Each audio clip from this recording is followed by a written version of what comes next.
video may contain content parents may find unsuitable for children. Viewer discretion is advised. Hey everybody, it's Hunger again, and we're gonna do some podcasting tonight. So yeah, when I first tried to load up Minecraft, I got a message that said Realms couldn't load right now, so I was a little worried. But it looks like we're going to be able to play in Realms today after all, so yay. Man.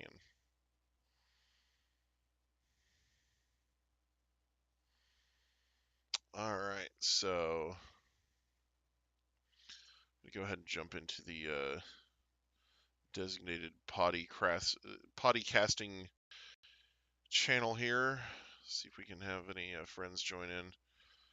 Let's see here.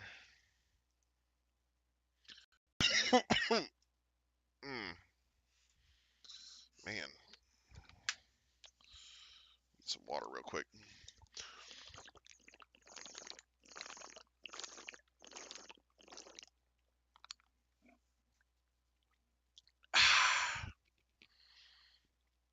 Okay.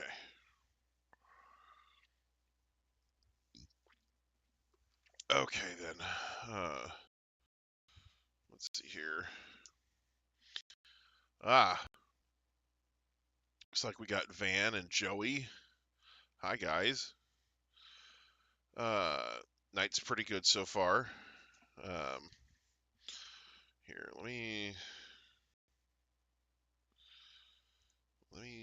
go ahead and duck into the Pokemon co-op channel.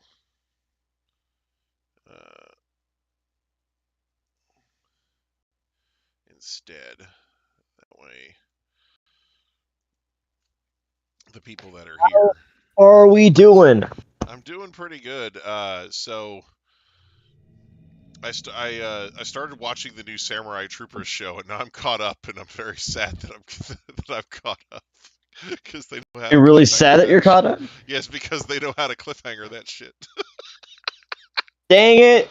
They pulled an Attack on Titan. They always do that. Oh my gosh, yeah. Well, the thing is, it's still ongoing right now for this season, but yeah, good grief, that show. Holy crud. I don't know if you've seen the original Samurai Troopers at all. This is a continuation, literally decades in the making, so... Oh, wow. I've never seen Samurai Troopers, but it sounds interesting. So, the original Samurai Troopers show was from the late 80s. So, just to give you an idea of how long this remake has been, incoming.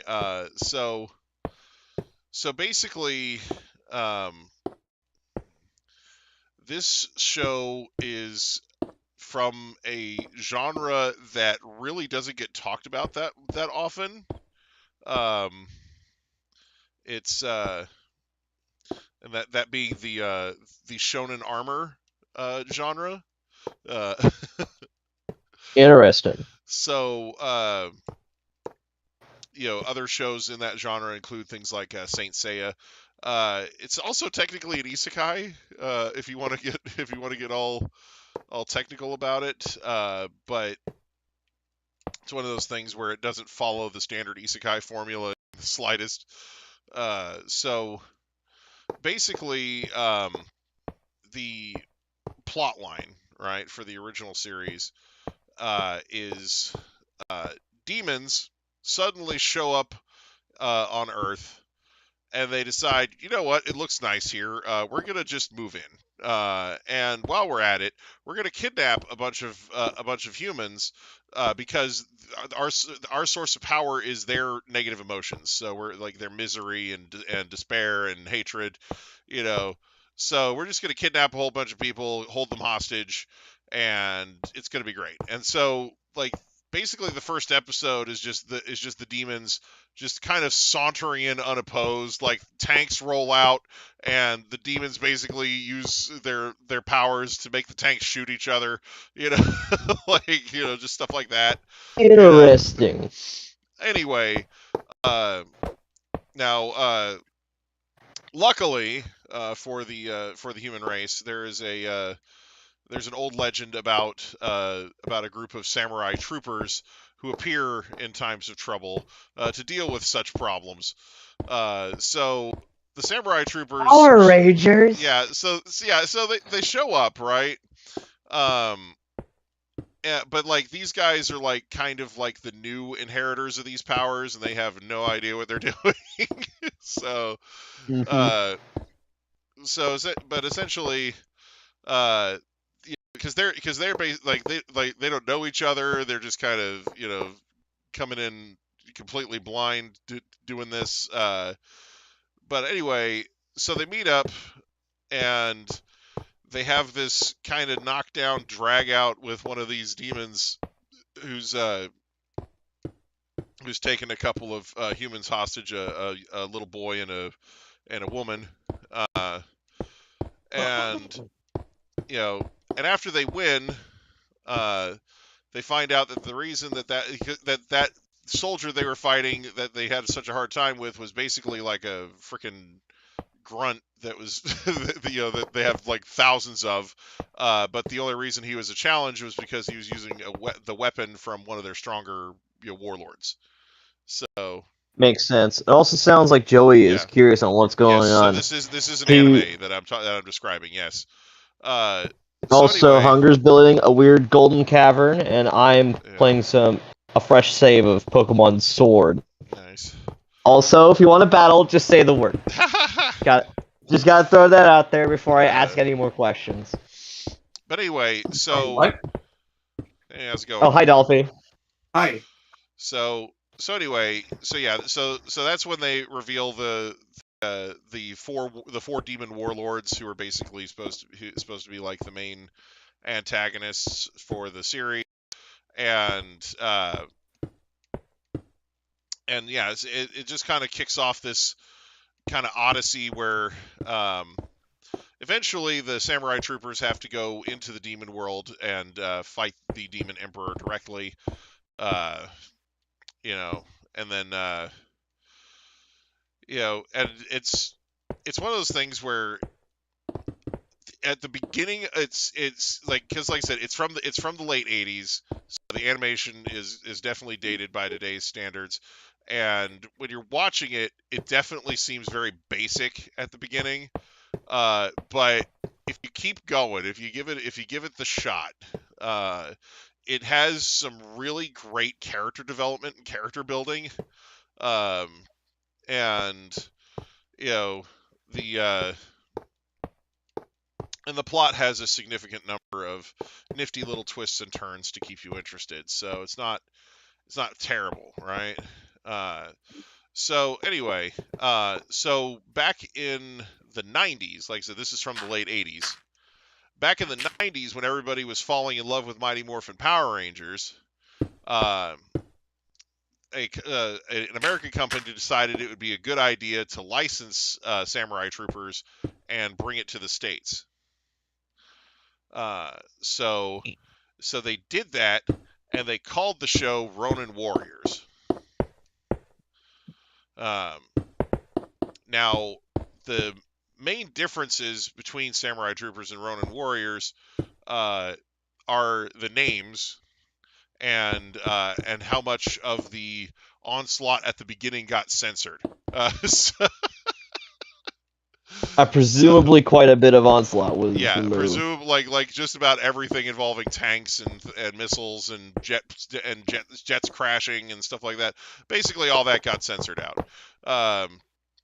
Oh man, that would have been so cool. So yeah, so it's just but yeah, so the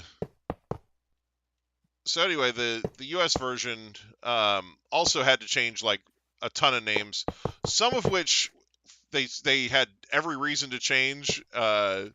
Others they should not have touched. And is it like a Boss Godra type situation? So yeah, some of them were kind of like that Boss Godra situation, but others were very much in need of some changing. So there were a bunch of names that got changed just because, oh, this sounds like something else in English.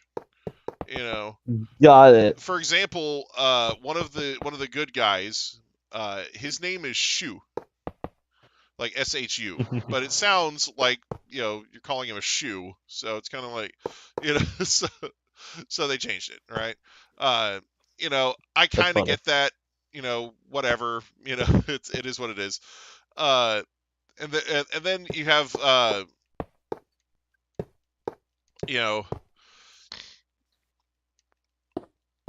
they had another one where the guy's name is Seiji, like Seiji, and so they just changed his name to Sage, like Sage, to make it sound Okay. more Americanized, right?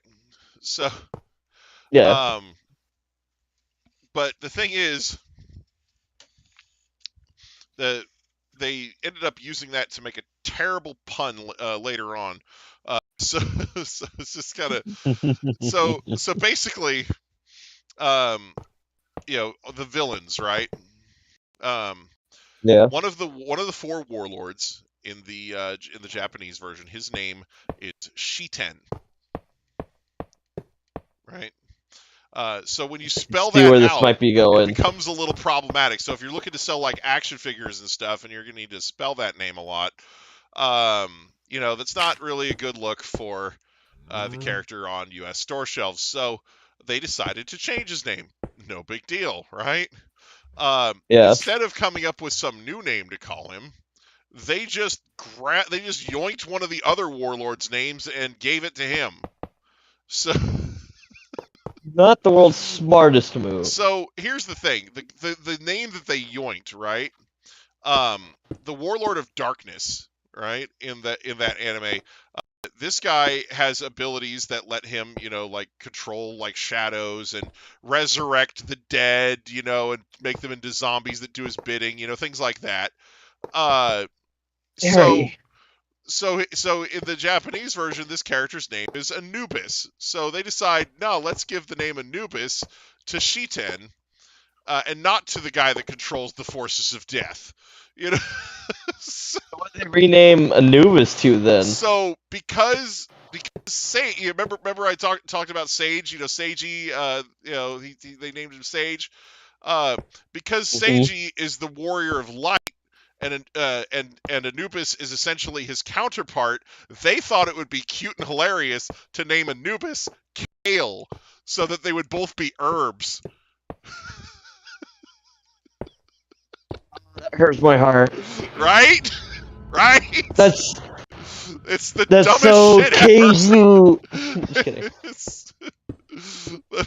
Anyway. Also, what are you up to right now, Dolphy? Not much, I guess. Cool. I'm actually just doing some box organization in Pokemon right now.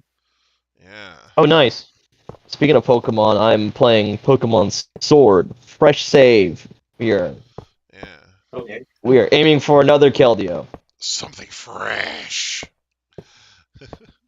I know. It's By the the type. way- It's the same type of fresh as like the same bean cheese burrito you eat every single day. Yeah. Anyways, what's up, Dolphy? Anyways, I wanted to say something. I've been looking at some like Battle Evolution Pokemon clips, and they all focus on metronome battles, and honestly, it did give me an idea of something you and I could do as a final send off to Scarlet and Violet. Oh no. Yes, metronome battles. Oh no. I have an idea. Oh no. I got it. I got an idea. I gotta. Speaking of this brilliant idea, So here's my maybe idea. We get Quint, we get us, we get you guys, Oh man. and then we have ourselves a free-for-all metronome battle. Oh god. I wish if there was ever enough people. I'm pretty sure it's just going to be the three of us, to be honest. I mean, hey, if I'm lucky again to get Quint on board with something, that'd be awesome. But yeah, Maybe I was thinking maybe after the stream, Hunger and I could do like a metronome battle. I still have I would happily be present for that. present. I still have stuff to edit from that I recorded yesterday, or not yesterday, Thursday. So Oh yeah, what are those like Lego but not Lego things called Oh, again? nano blocks. So Thank you. yeah, so I put together a I recorded a nano block video on Thursday. I got home on Friday and I was very tired, so I did not edit it then. So I'll probably be editing that tomorrow. So okay, so uh, is that a maybe not tonight sort of thing? maybe not tonight. I don't know. Like it depends on how tired I'm feeling at the end of the stream, but you know, Well, a it lot of really the time, depends. I end the stream because I'm feeling tired. So you know, Yeah, Yeah. it's kind of you know, but anyway, so I mean, if Van is down, then yeah, well, yeah. I mean, hey, you know me. I am always down for Yeah, gambling, the game. that's powerful. That's I'm powerful. also down for gambling. I love poker. I love blackjack. Gambanome. I got banned from all the casinos in Fallout New Vegas. Oh my gosh. Let's see here. What else? What else gambling related have I done? Oh yeah, funny, silly critical hits on a Rayquaza. That's also hilarious. Yeah. Fair enough. But in What do you other think, unrelated Gambanome? news, Quint has declared my Lucario a war criminal. So do with Oh, that information as you will. there's a bunch of chess pets running around in here. That's amazing. Oh yeah, Chest pets? Yeah, it's an add-on that we The got. Minecraft one. They're little. Dude, you got mimics in your Yeah, they're great. little I home love there. them. I love everything about them. They're great. Yeah. They're adorable. They will eat my face off, but that's what makes them so darn cute. But anyway, let's see other name butcherings that they did. So, the the main female character in the show, her name in the Japanese version is Naste.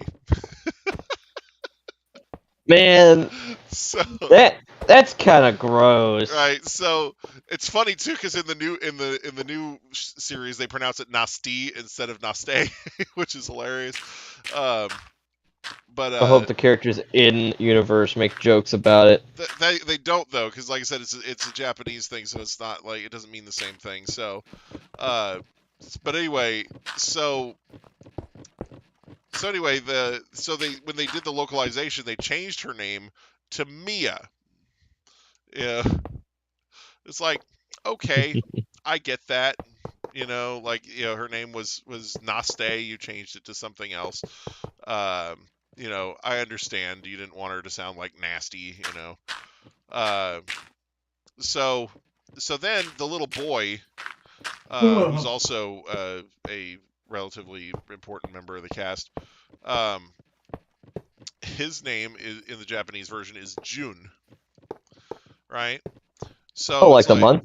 yeah. Well, it's like Jun with no e at the end, but it's pronounced the same way as we pronounce the months. And I get, they decided to change his name too, and it's like okay, I get it. They probably didn't want it to sound girly, but then what they changed his name to is like, wait a minute, what are they trying to do here? Because you would think that they would change it to something that would like be more American sounding, or they changed his name to Yuli,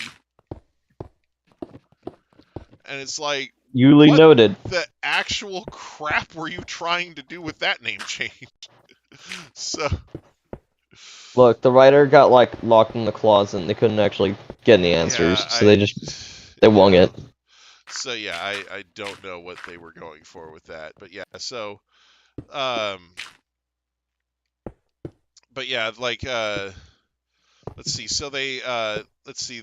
One of the other characters, his name was Sai, or not, or they changed his name to Sai. Excuse me. His original name was Shin, but they decided, oh no, can't have that, so they changed it to Sai, which is like, okay, I guess. You know? Whenever they pronounce his name, they all go. Yeah, right. Man, but anyway, so yeah, it's kind of Cool naming stuff. yeah, like the way that they chose to localize it was, left a little bit to be desired as far as the naming and whatnot of the characters, because good grief, they changed just about everything. Uh, you know, so you know the other two warlords, right? Um, they had a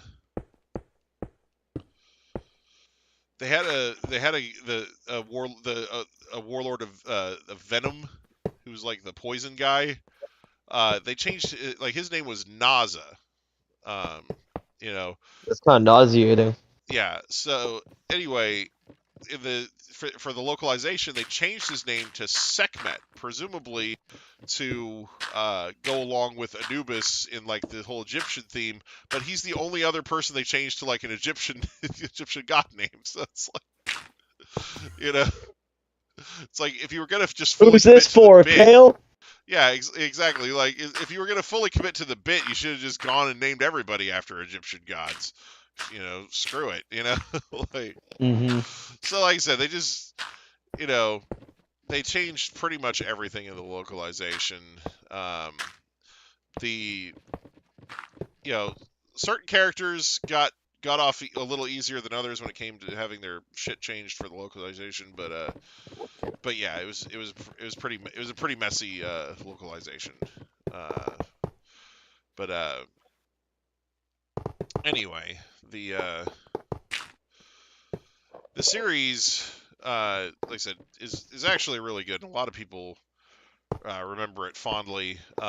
So it originally aired on like TV affiliates and whatnot, but eventually Cartoon Network picked it up and added it to Toonami for a while. So it was part of their Toonami block for a bit, and that's where a lot of people remember it from. So, but Cool.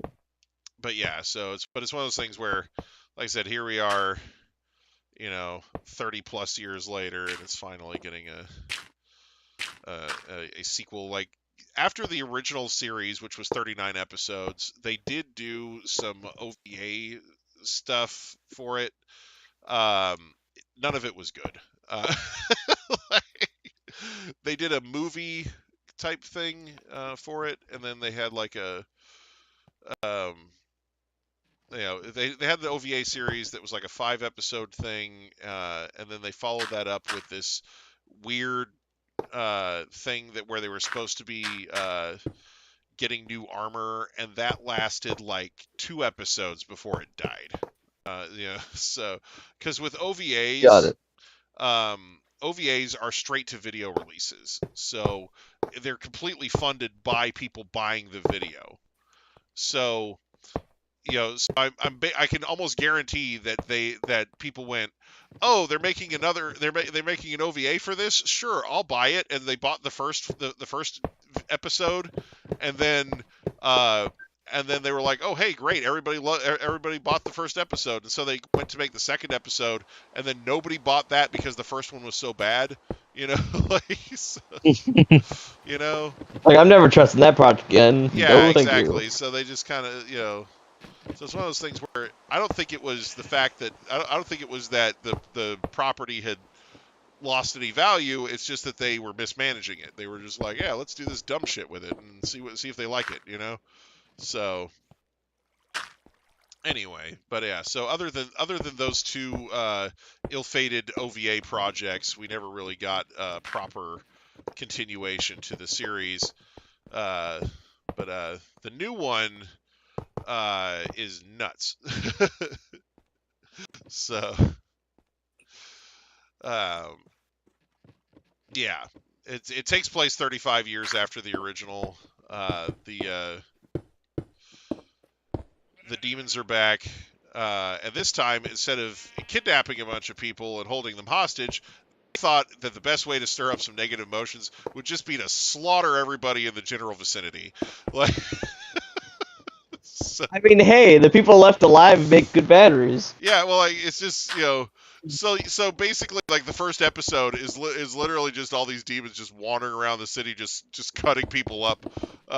You know, like, it's brutal. As demons do. Yeah, and then the you know, it's one of those things where, you know, it's very much something. The you know, when I was watching that, I was like, dang, this is a lot more brutal than that invasion in the original work was. And then they you know, they get to a plot twist pretty quick. You know, so like I said, it just it was pretty good. It was pretty fun to watch. I got hooked on it pretty quickly. And it's one of those things where it's an entirely new cast for the most part, but the old cast members are still kind of kicking around, you know, in some capacity or another. So it's very Mhm. it's very interesting to see how they decided to treat the original cast. But yeah, just You know, if you ever get, like, all the time in the world, here's a really dumb video idea for you. Find every single moment where you say it's one of those things where, and then just stitch it all together in one video. God. From every live, from every other video that you've done. And it's just one continuous... It's one of those things where it's just... Well, everything. sorry, Yeah, don't apologize. I just find that just a little funny. yeah, well, I don't mean to be repetitive. Don't worry. I'm just being stupid and finding a little something. It's like, hang on, I've heard this before. Yeah, Like, it's one of those things where, like, I hear it and it's like I hear it again, yeah. and then then it so happens that when I hear it again, it makes it even funnier because I've heard it 300 other times before then. Wow. Don't worry about it. All is good. Oh, hey, creepers. Creepers. What's up, creepers? Aw, man. That's a really ancient video. Man. So, how's the organization of your boxes going, Dolphy? I mean, Sounds it's pretty neat. fine right now, so It's what? it's all good now. Awesome. What exactly were you organizing? Is it just like... Just some placement of some things there. Also putting some things in home that if I wanted to, maybe using champions for the future. I don't know. Oh my goodness, every day we get an inch closer to champion. I see. And then I am so... I can't understate how excited I am for champions. True. Right. For I am so going to get beaten into the dirt. So unbelievably hard. Man. It is And then I'm going creeper's to... paradise down here. Holy crud. We've been spending most our lives living in a creeper's paradise. Right. Wow. Isn't a creeper's paradise just most of the Middle East? Oh, dang. Just kidding. I'm never making that joke again.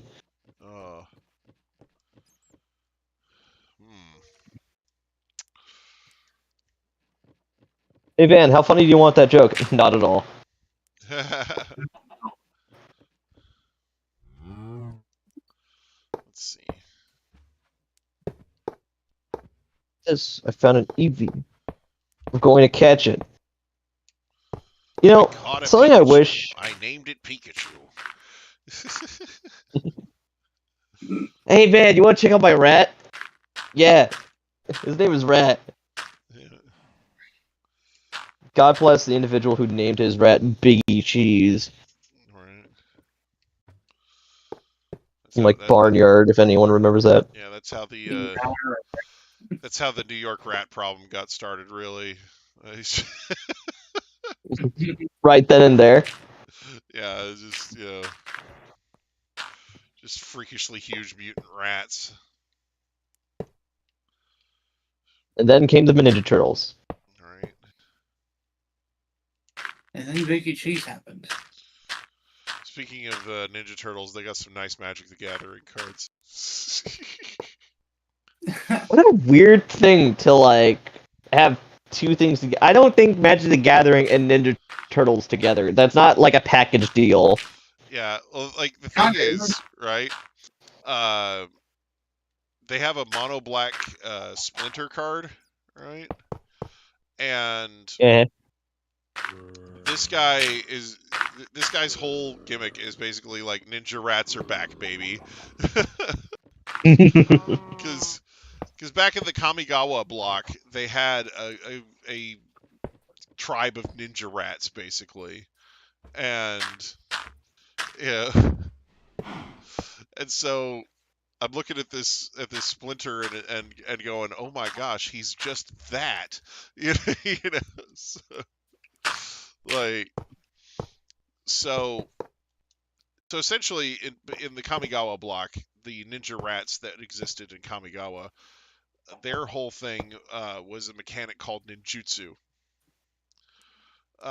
So without getting too technical, it was basically a mechanic that allowed you to pay a cost and then switch a creature that was attacking that wasn't blocked for a creature from your hand.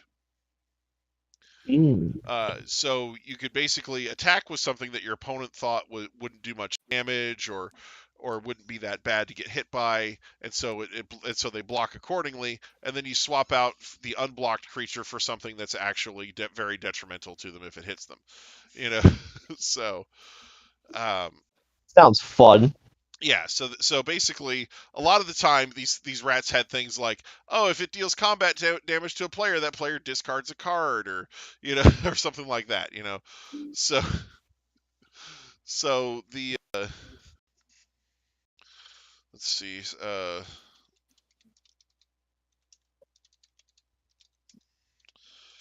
me so the Splinter card for Magic the Gathering, like, because there's a few of them, but this one is the one I'm talking about. It's a Splinter Hamato Yoshi. It's a legendary creature, mutant ninja rat, and Very on the nose. right. So its ability is called Sneak, uh, and it basically says you can cast this spell for its Sneak cost if you also return an unblocked creature you control to your hand during the declare a blocker's step. He enters tapped and attacking. So it basically is the exact same thing as the ninjutsu mechanic from Kamigawa. They just renamed it to Sneak, right? Um, it also has menace. Which means that he can't be blocked except by two or more creatures. So you have to block him with multiple creatures if you want to block him at all. Gotta body block him like a football player, otherwise. And then his other ability is ninjas you control get +1. He says other ninjas you control get +1/+1. So he buffs all your other ninjas. So. So it's like, okay, so you could just play him with the turtles, and have him buff your, quote unquote ninjas, It's a thing. It works. But you could also, play him with a bunch of ninja rats from Kamigawa that all do this kind of the same thing that he does. So,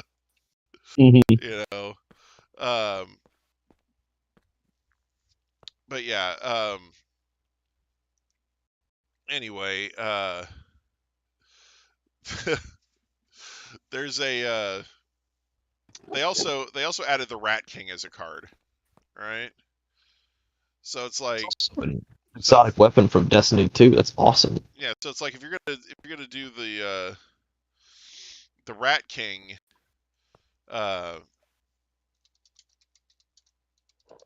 then it makes sense to play the Rat King with that, Uh, Mhm. but It's like you want more rat with that rat.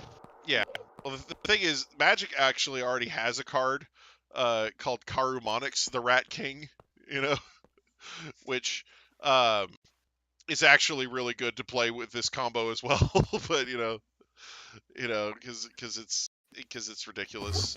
Basically, what Karumonix does is it makes it to where your rats deal damage. It makes it to where it makes it to where all of your rats are toxic. So when they deal damage, they also leave a player with a poison counter. So, Nice. but anyway, when it enters the battlefield, you get to look at the top 5 cards of your library and reveal any number of rat cards among them, and then put the revealed cards into your hand, and the rest go on the bottom of your library in a random order. So if you're playing a deck absolutely chock full of rats, he can add a bunch of rats to your hand. Yeah. So, Wonderful. but yeah. So um,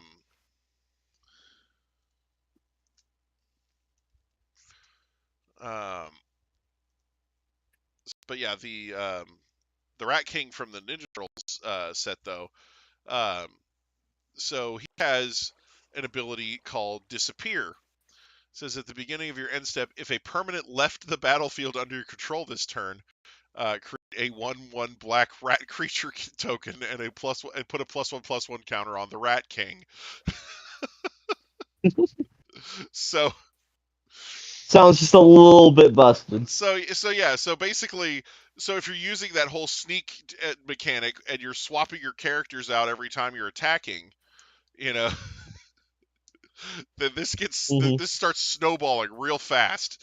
You know, like, and then he also has a thing that says tap and sacrifice 3 rats to return target creature card and all other cards with the same name as that card from your graveyard to the battlefield tapped. So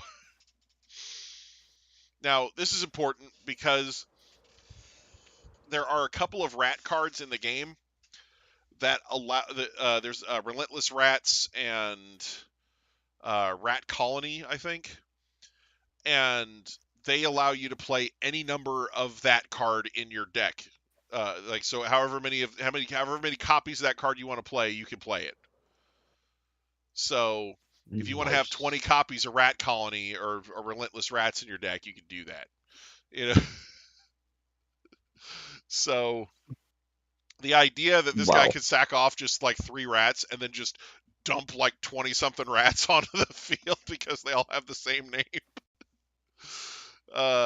Yeah, he's he's dirty. And then, of course, if you sacrificed 3 That's rats, nasty. yeah, so if you sacrificed 3 rats that turn, then that means you had a permanent leave the battlefield under your control that turn, and then you would get to activate his ability at the end of the turn. So, so it's just, so yeah, he's gross. But That's what they tend to be. but the funny thing is, he actually has 2 different cards. So he has that's the one that I read off the abilities for is Rat King for Minister. Uh, he has got another one called Rat King Pale Piper. Um, and the Pale Piper version is a 3/3 with Menace, and whenever Rat King or another non-token creature you control leaves the battlefield, create a 1/1 black creature token. So, and then he pay 2 and sacrifice a token to draw a card, which is also gross. So, so yeah, so they have 2 different Rat Kings in the Ninja Turtle set, and they both play really well with each other. So, crazy, I know. So yeah, they just gave you all kinds of ways to abuse the living crap out of out of the rats with this character. So it's kind of nuts. Um, Hmm. But Most of these strategy games is like, how can I take the one strength that I got and absolutely exploit it to the maximum? yeah. So, Beautiful. but yeah. It So brings it's it just, dear to me, eh? right. So yeah. Actually crazy. Just the way In that other dumber news, I caught Eevee named Evoptimus. Eve Optimus. Yeah. Oh man. But yeah. See The, here.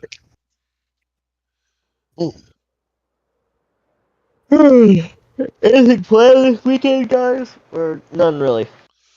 I don't have too much planned this weekend. I'll probably do my taxes. Get that done. You know. Oh yeah, Sounds like Earlier, the most fun thing in the universe, but yeah. It has to get done. I know a thing or two about taxes. I did those like I want to say Yeah. a month ago. Taxes are awful. There's two earlier, things certain in life: death and taxes. If you're a criminal, you don't pay taxes, which only leaves death.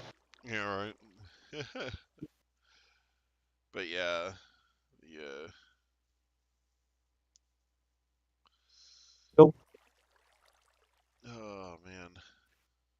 earlier today, we had to change network services. So Oh. that Oh, neat. What'd you change to, and where'd you change from? from Sweet Spire to AT&T. Here we go. Got it. Just a That was the thing. stream team. Here we go.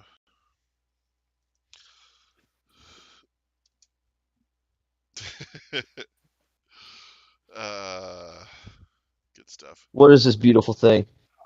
Oh, that is a real card made by real people. Right. That is actually pretty cool art. The only thing it's missing here is, I believe, pizza. Right. Yeah. It's one of those things where these Magic the Gathering sets that they've been doing for Universes Beyond have done a really great job of capturing a lot of the flavor of of some of these things. So instead of just having a random card for something, they really managed to kind of capture what that character or object significance is in universe.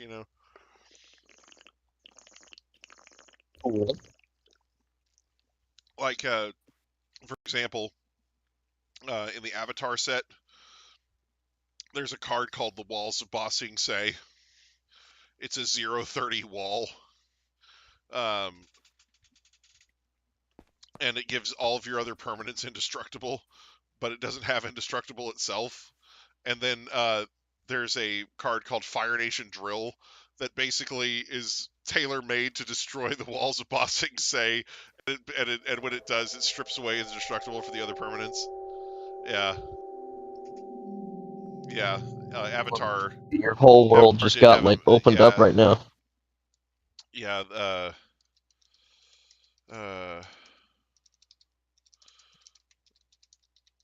yeah, that was one of the previous sets for Universes Beyond for you know see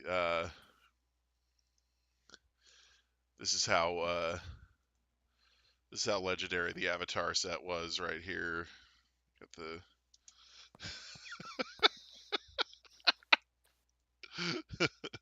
Let's see what this is. Ah, yes, the Cabbage Merchant, legendary creature, human citizen. Whenever an opponent casts a non-creature spell, create a food token. Whenever a creature deals combat damage to you, sacrifice a food token. Tap 2 untapped foods you control. Add oh my, that's so sad. That's beyond tragic, even. my cabbages. Oh, that fucking shit. Alright, Gossiflower, you're going to eat a flamethrower from my Ninetales, and you're gonna like it.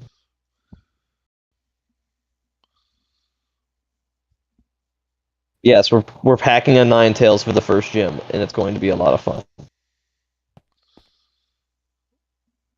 But yeah, this is like, yeah, serious. It's a serious deck tech there. That using the cabbage guy. I like how it goes from going to be like a legendary creature to just creature human citizen. Which I find kind of funny. Because this is one of those things where, like,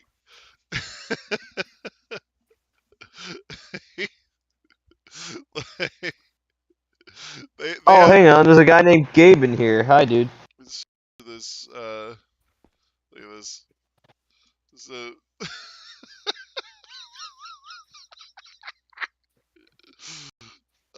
it's too funny. English, Hey there, I'm Gabriel. How's it making. going? Uh,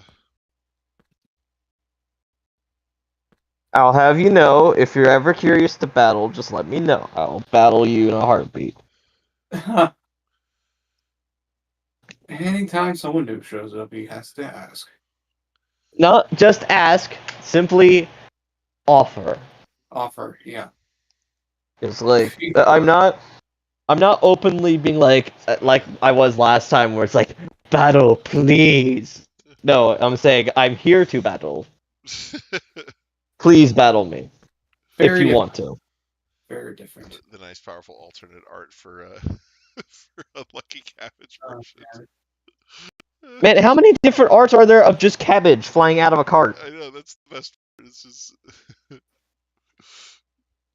It feels like infinite ammunition here of just cabbage cart man. that's kind of the point, is that you can build a whole deck around him and it's hilarious. See.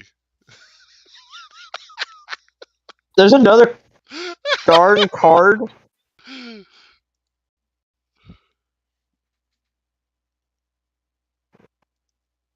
Hang on. That's just insane.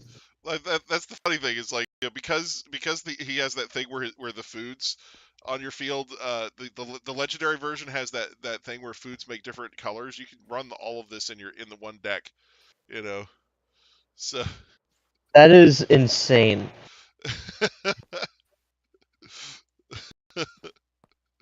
Like just wow. Just wow. yeah, That's all I gotta say about it. it's you know, here you go. Another I love cabbage merchant I art. love how all of the flavor texts for all these cards are some variations of my cabbages.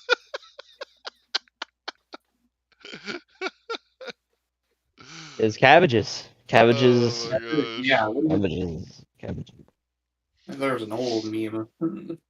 Yeah, like, cause that's like, in universe, that's essentially All he's worried about. yeah, yeah. My cabbages. uh, but yeah, it's just they really did a good job of just making a ton of different cards that It says, hang on, you've been away for a bit. Press any button to jump back into the game. yeah, It's just Steve snoring in a bed. yeah, sorry. Anyway, Don't apologize, I just never seen that text before. JJK is getting good. Nice. Oh man. But yeah, That is amazing. What other collabs has Magic the Gathering done for so other stuff? so they did that one. They did Final Fantasy. Uh, Oh, so yeah, the Final Fantasy collab was pretty epic. gave us a really ridiculous Sephiroth. So yeah. Now I wonder probably the if best thing about the Final Fantasy collab was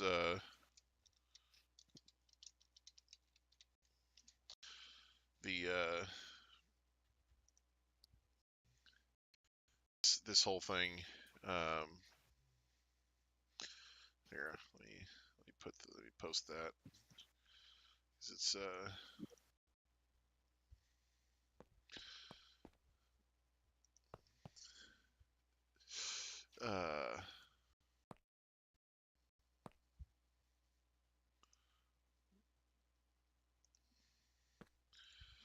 so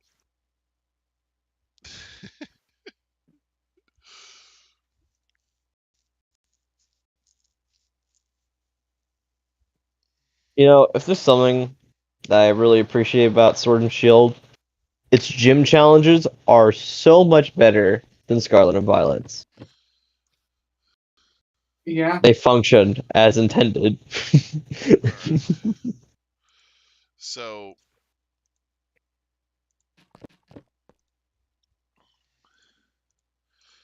hang on a second. There we go. All right,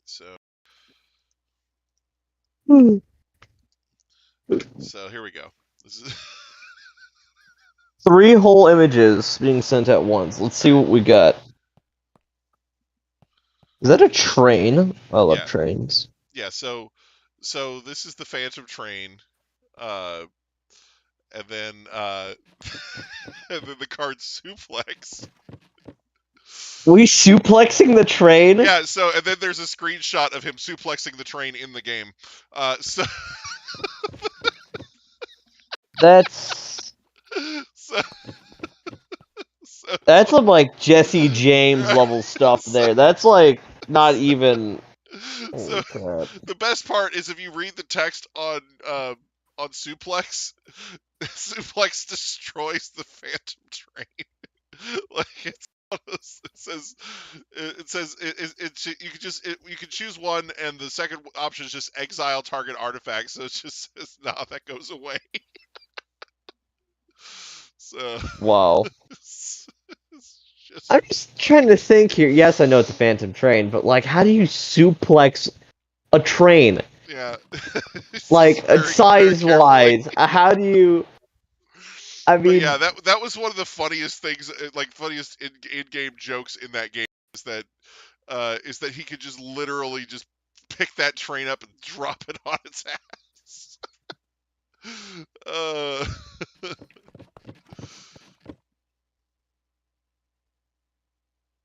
that was not on my Yeah. bingo list. I'll have you know to see yeah, images of someone suplexing trains over here. yeah. It's the amazing. yeah, because it's this is somebody else doing like a comparison, but yeah, basically it's just.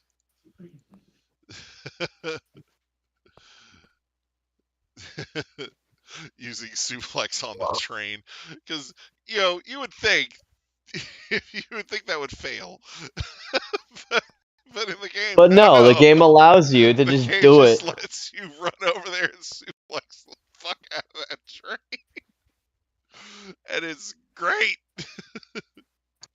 So, hang on. This is a steam locomotive, as it's clearly shown.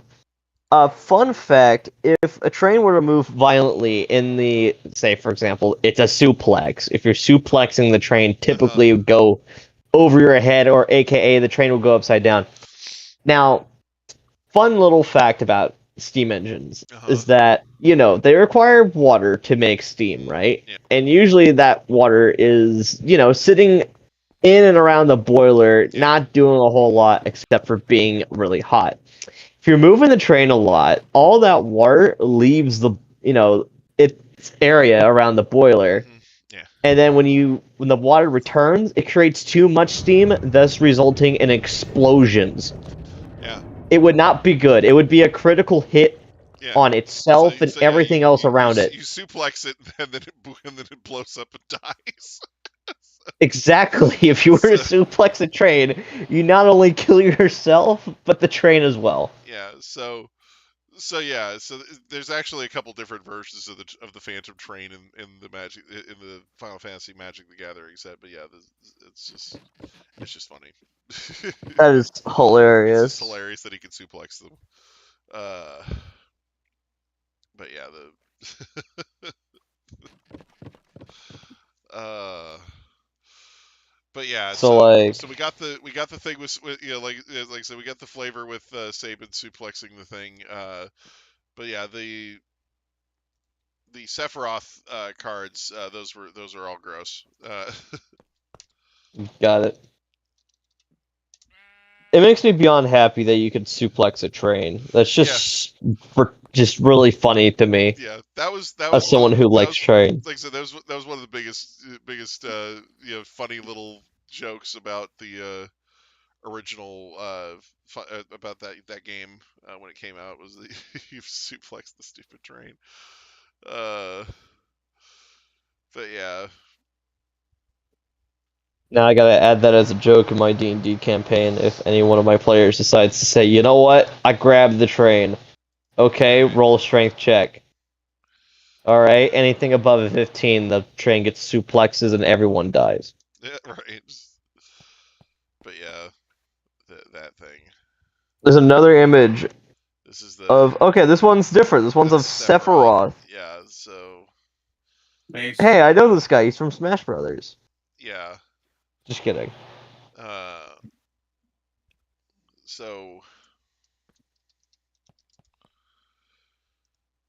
so yeah, Sephiroth his here's one that has the front and back of the card on it. So here's a better one. So this is the both sides. So Oh, interesting. so Okay, remind me, basically why does Sephiroth turn into a god again? so basically Sephiroth in the Final Fantasy lore, um, Sephiroth as a baby in his mother's womb was infused with the cells of Genova, who the professor that did the procedure, Sephiroth's father, um, thought that Genova was a surviving member of a people called the Ancients. Uh, Genova was not. Genova was a calamity that the people of the Ancients or the Cetra tried to stop. So Genova basically Uh, came to the Earth on a meteorite and almost destroyed the whole planet. And the Cetra gave their lives to stop her, and that's why there's almost none of them left. Um, so okay. anyway, after this misguided experiment, Sephiroth basically grew up and found all this out and decided that he was a chosen one, and that his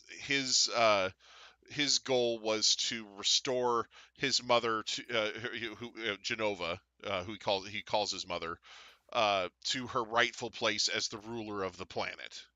You know, so You could call Sephiroth a Genova's Witness. yeah, exactly.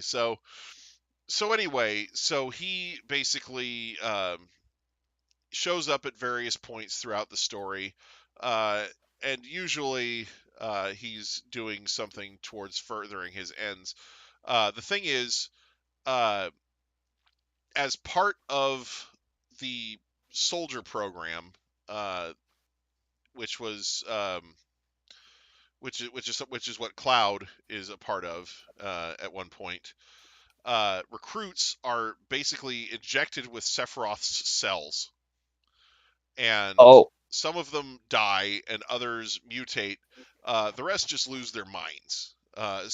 So it's kind of like this thing where so they're basically getting secondhand Genova cells through Sephiroth's DNA. So uh, hmm and Sephiroth, because of this, can kind of hop from body to body. So if Sephiroth's main body that he happens to be using at the time dies, he can just hop into the body of one of these other soldiers that has his DNA in there. and just keep going. Well, that's convenient. Yeah, so because you find out like about halfway through the game that the original Sephiroth died long ass time ago, and that the Sephiroth you've been fighting the whole game is just one of these soldiers that has transformed into Sephiroth and just continued, and he just kept on going like nothing was wrong, So, um, Hmm. but anyway, yeah. So at the end of the game, um, Sephiroth transforms into the one-winged angel form, which is his manifestation of his Genova cells at work or whatever. Um, it's kind of like his ultimate ability. And after you kill him, there is a moment where Cloud has a final face-off with Sephiroth one-on-one, and a lot of people don't understand this, but the face-off is actually inside of Cloud's psyche, and it's Cloud basically trying to stop Sephiroth from taking over his own body. Like because Sephiroth just Got it. died, and Cloud has some of Sephiroth's cells inside of him, so Sephiroth's trying to take over, and so he has to purge that part of himself so that Sephiroth can't just take over his body. So you know, um, but yeah, so yeah, it's one of those things where um, that's the real final fight of the game. But it's one of those things where that last fight is kind of one that you can't really lose if you try. So Oh, so the one winged angel fight is considered to be the final boss of the game, because the last fight is basically with Cloud versus Sephiroth one-on-one is essentially just a cutscene. It's um, like Cloud uses one move and then Sephiroth dissolves into nothingness. So it's Cloud's psyche is already like the players, so it's like no. yeah. But anyway, then they have a follow-up movie called Advent Children, where it's essentially three um, survive, because the thing is, towards the end of the game, most of the people that have Sephiroth's DNA inside of them gather around the northern crater, and then they all just wind up dying. So um, so most of them are dead by the end of the main story in the game.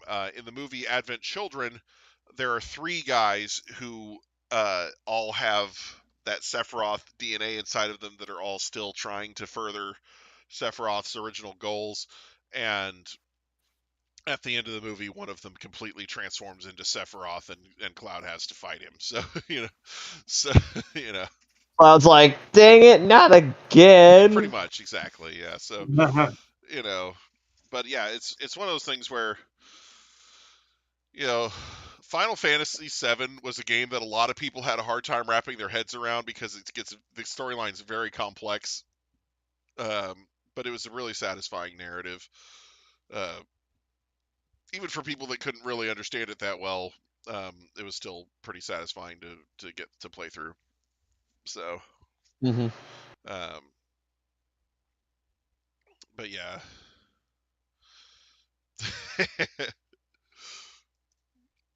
I should have put this one with the rat cards in there. There's more images. Yeah, hang on. This is a This is beautiful. this one's for rats. Oh, there we go. The rats are winning. Manhattan overrun. Yeah.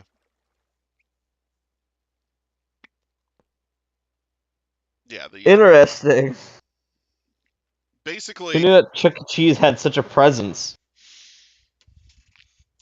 the problem in Manhattan right now is the species of rat that is thriving there. It is a very big rat. And the problem with big rats is cats don't go after rats that are almost as big as they are. They're like, no, that's not Yeah. that's not prey. That's a predator. Yeah, or that, or That's a that's weird not. looking cat. Yeah, exactly. That's not prey. That's a Volkswagen. That type of thing. Uh, so yeah, the cats of New York aren't up to the task of hunting these things. They might fight one if they're like cornered or something, but they're not going to go out of their way. And the rats are too smart to just go out of their way to mess with a cat most of the time. Um, so yeah, these rats are just there, and there's not really any effective way to get rid of them. I can think of 4 different ways. 1, napalm. 2, Napalm. flamethrowers. The problem is 3, that it's an panthers. It's an urban area, right? So any of these Yeah. problems are going to have to be lethal to the rats and then not lethal to all the people around. That's the. No, the people are rats too. You see, you clear out both, win-win. Just 2 birds, 1 stone. My gosh, that is some weather. Just kidding. I don't hate New York. Look at that. Ain't that some weather? And what kind of weather are we looking at? Oh, my stream's backed up by 10 seconds. Is the weather like bipolar or something? Because like it doesn't seem like it knows what it wants to be. It's raining and snowing. It's rowing. Of cold and winter. It's staying. Oh my gosh. Yes, I'll happily shake this tree game. Give me the berries, because I totally missed this mechanic or something.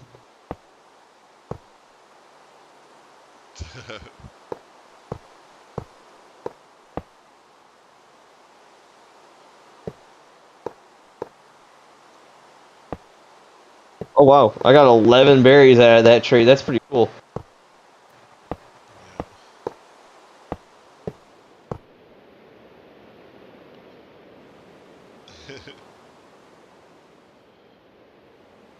Yo.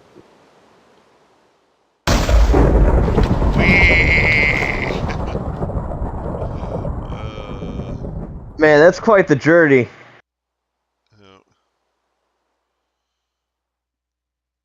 Are you going down or up? Yeah, this is down. I would have just I'm not a genius or anything, but falling might seem like it goes just a little bit faster. Alright.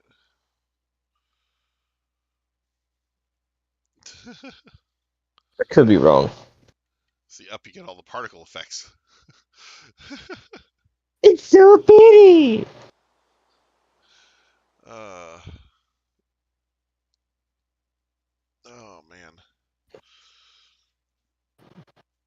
man.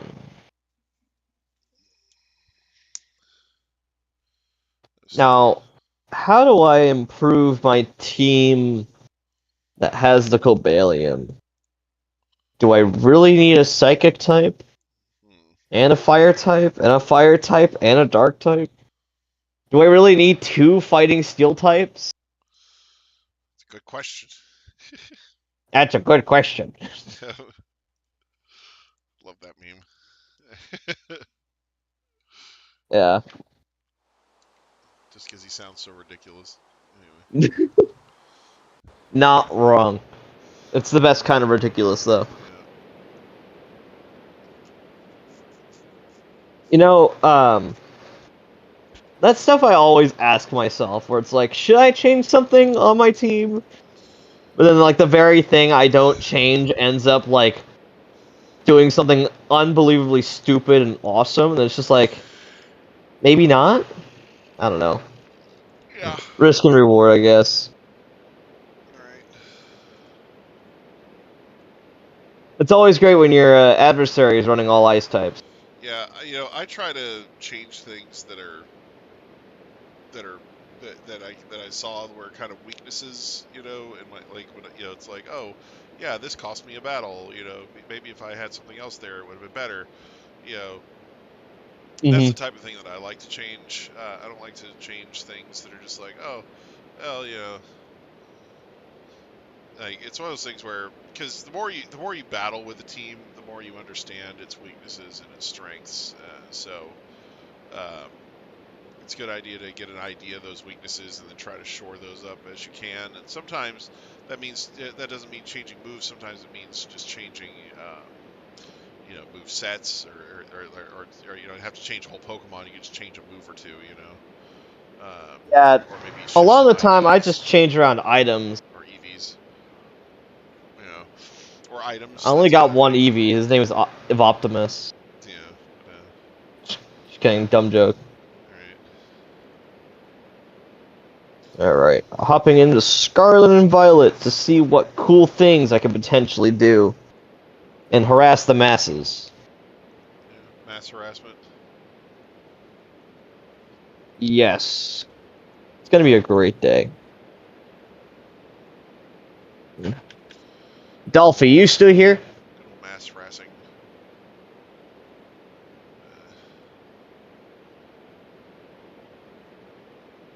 He's in Yeah. he's in silent mode. Alright. But yeah, the current weakness I got with my team is that they all got a profound weakness to ground. Like, it's a little absurd on how extreme this weakness is. It's like, hey, aside from Keldeo and Ninetales that don't resist ground, they are still getting hit pretty hard by it. Right. And everyone else has got a weakness. Yeah. Like, this is not particularly good. Right. The real question is, how do I shore that up? Because I feel like out of 4 of my guys, I'd say have an ultimate key role in the team, which is Bones Jones is the justified setter. Yeah. Then there's Cobalion, Well, which there can is survive a lot of harassment. there is a beat up user that a lot of people use that doesn't that isn't weak to ground. So it's a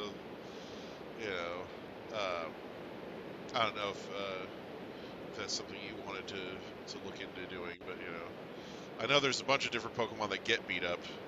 So I'm not too concerned with Bones Jones's survival. It actually almost plays into it pretty well.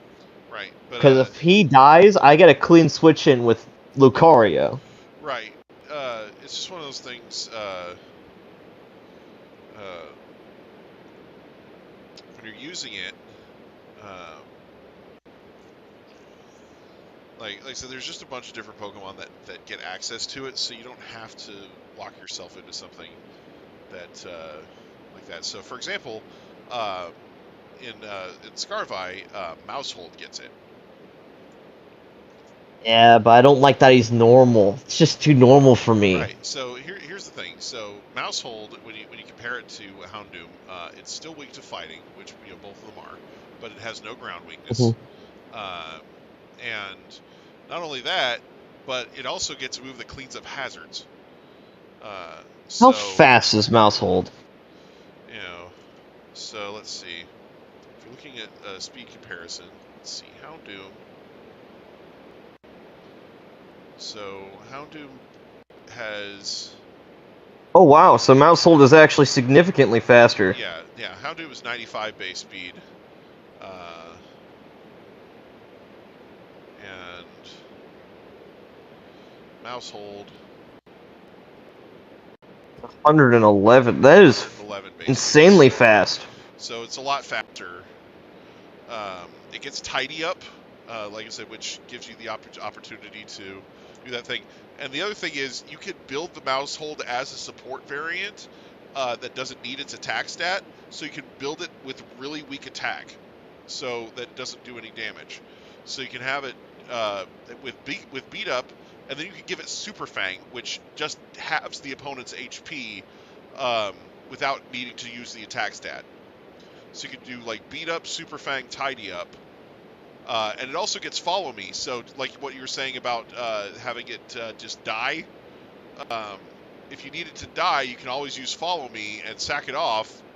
Or you could alternatively, if you just want to get extra damage, you can give it Helping Hand. It also gets Encore. So Okay, that's an option. So it's one of Now those the real things question is, can it where, outspeed you know, Maridon? yeah. So Because that's the one thing I need it to outspeed mhm. above all else. Let's see here. Which I don't think it can without a choice scarf. Mm, yeah.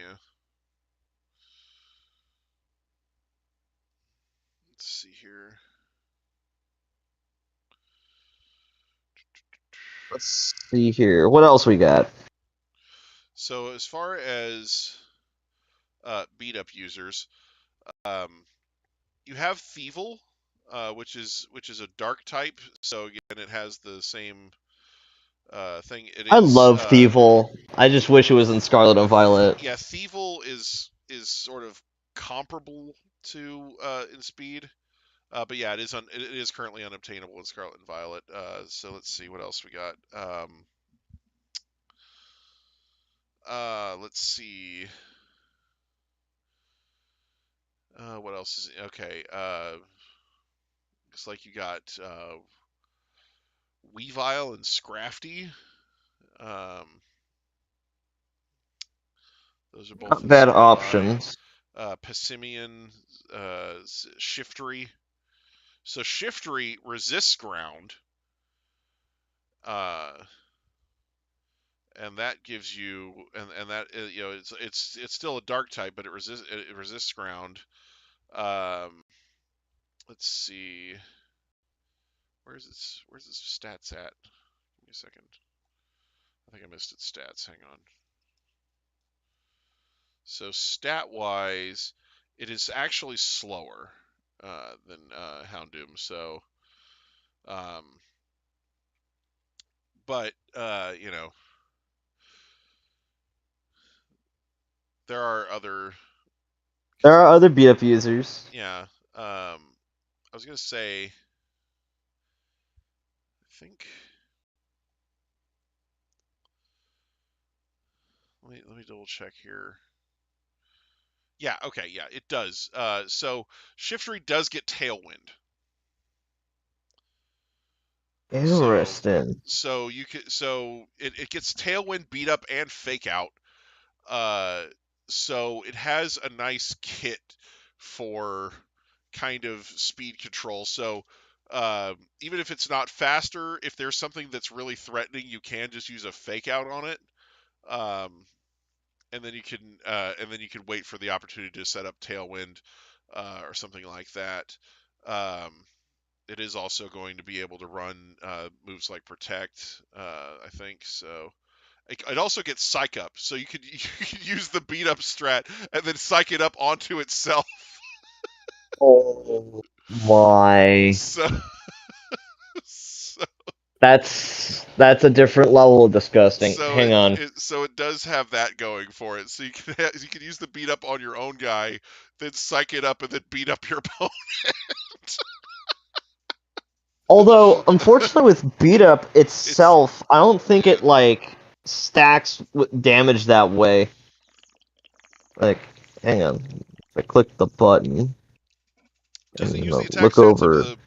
the rest of your team? Is that how it works? Or I don't think it does. I don't think. It basically says the user gets all party Pokemon to attack the target. The more party Pokemon, the greater the attacks.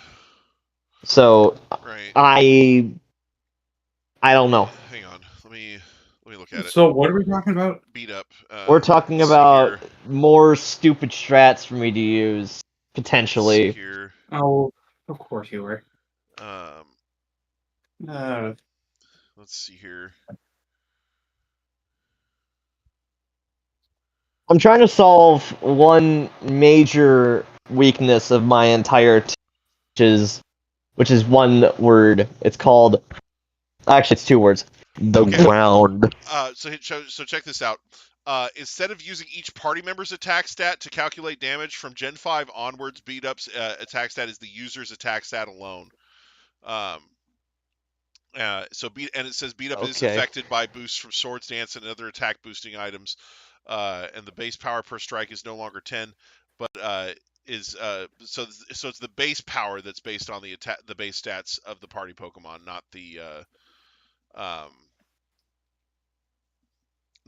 Okay. damage. So that's why using a mouse hold with really low attack stat works, because it basically Well, makes it do next to 0 damage to your guys. But like I said, if you're wanting to do, um, you know, then it so leaves the second problem, which is surviving long enough to use it. yeah, So it requires at least 3 turns to make use of that. So yeah, like I said, it just depends on kind of what you want to do with it. But yeah, so you have like I said, you do have some options here. Let's see here. I like my Bones Jones. He's a good boy. Pheasantipity notably gets it. I'm not using that disgusting trio. Right.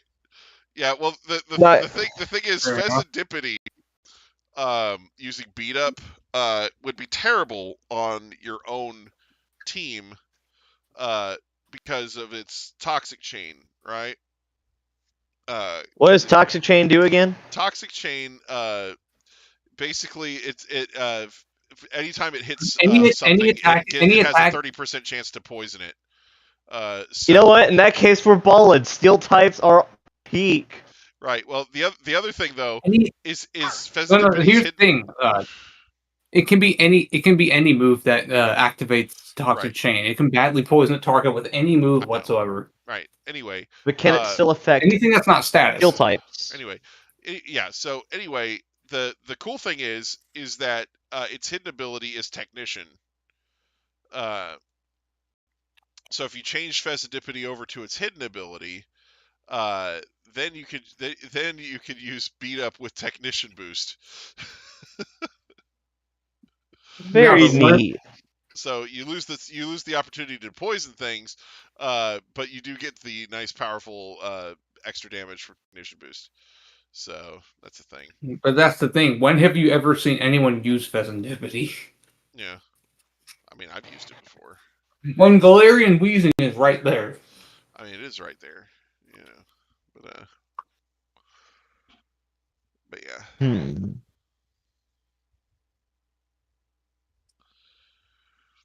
But basically, it's just options. So that, like I said, there's some notable things to get it. Like I said, probably out of these options, the most disgusting one is probably Shiftery. But you know, the only mon I've seen out of that trio ever come up in competitive is Zokidogi.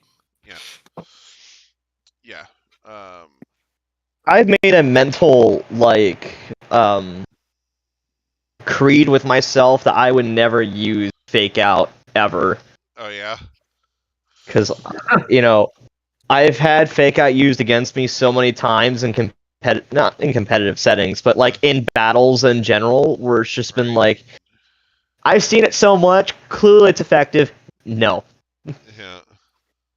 That's understandable. Yep. Not that I dislike anyone who uses Fake Out, because it's a good move. It does what it's supposed to. But that's that's kind of it's sort of my mental gimmick of that's not how I roll. That's kind of part of what makes Incineroar good. Yeah, I mean, you know. Hang on, I wonder what other flying move I can teach my Cinderace, because he has not seen battle in a while. Yeah. Acrobatics? That's an option. Let's go ahead and do that. Remember moves. Where... Okay, never mind. Change moves. Use TM.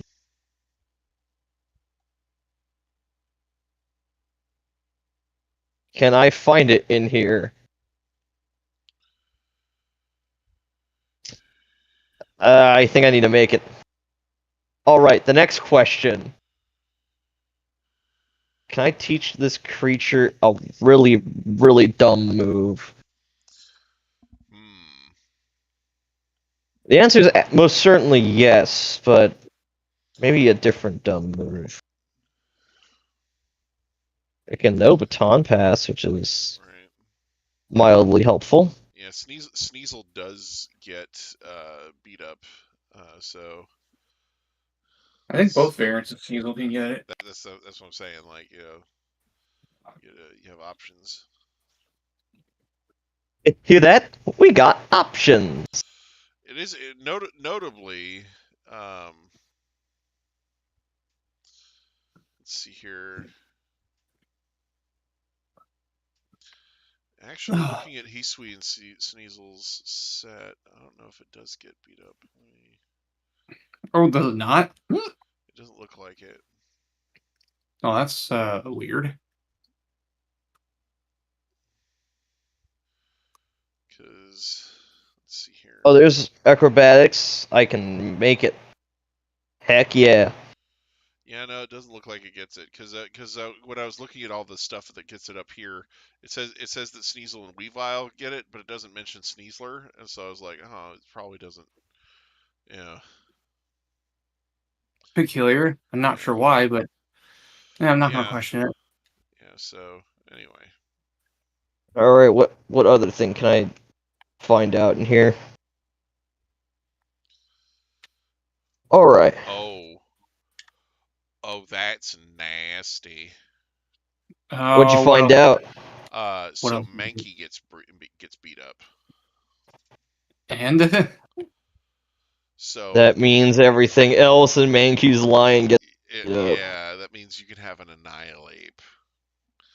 I don't know. That thing's not fast enough, though. I mean,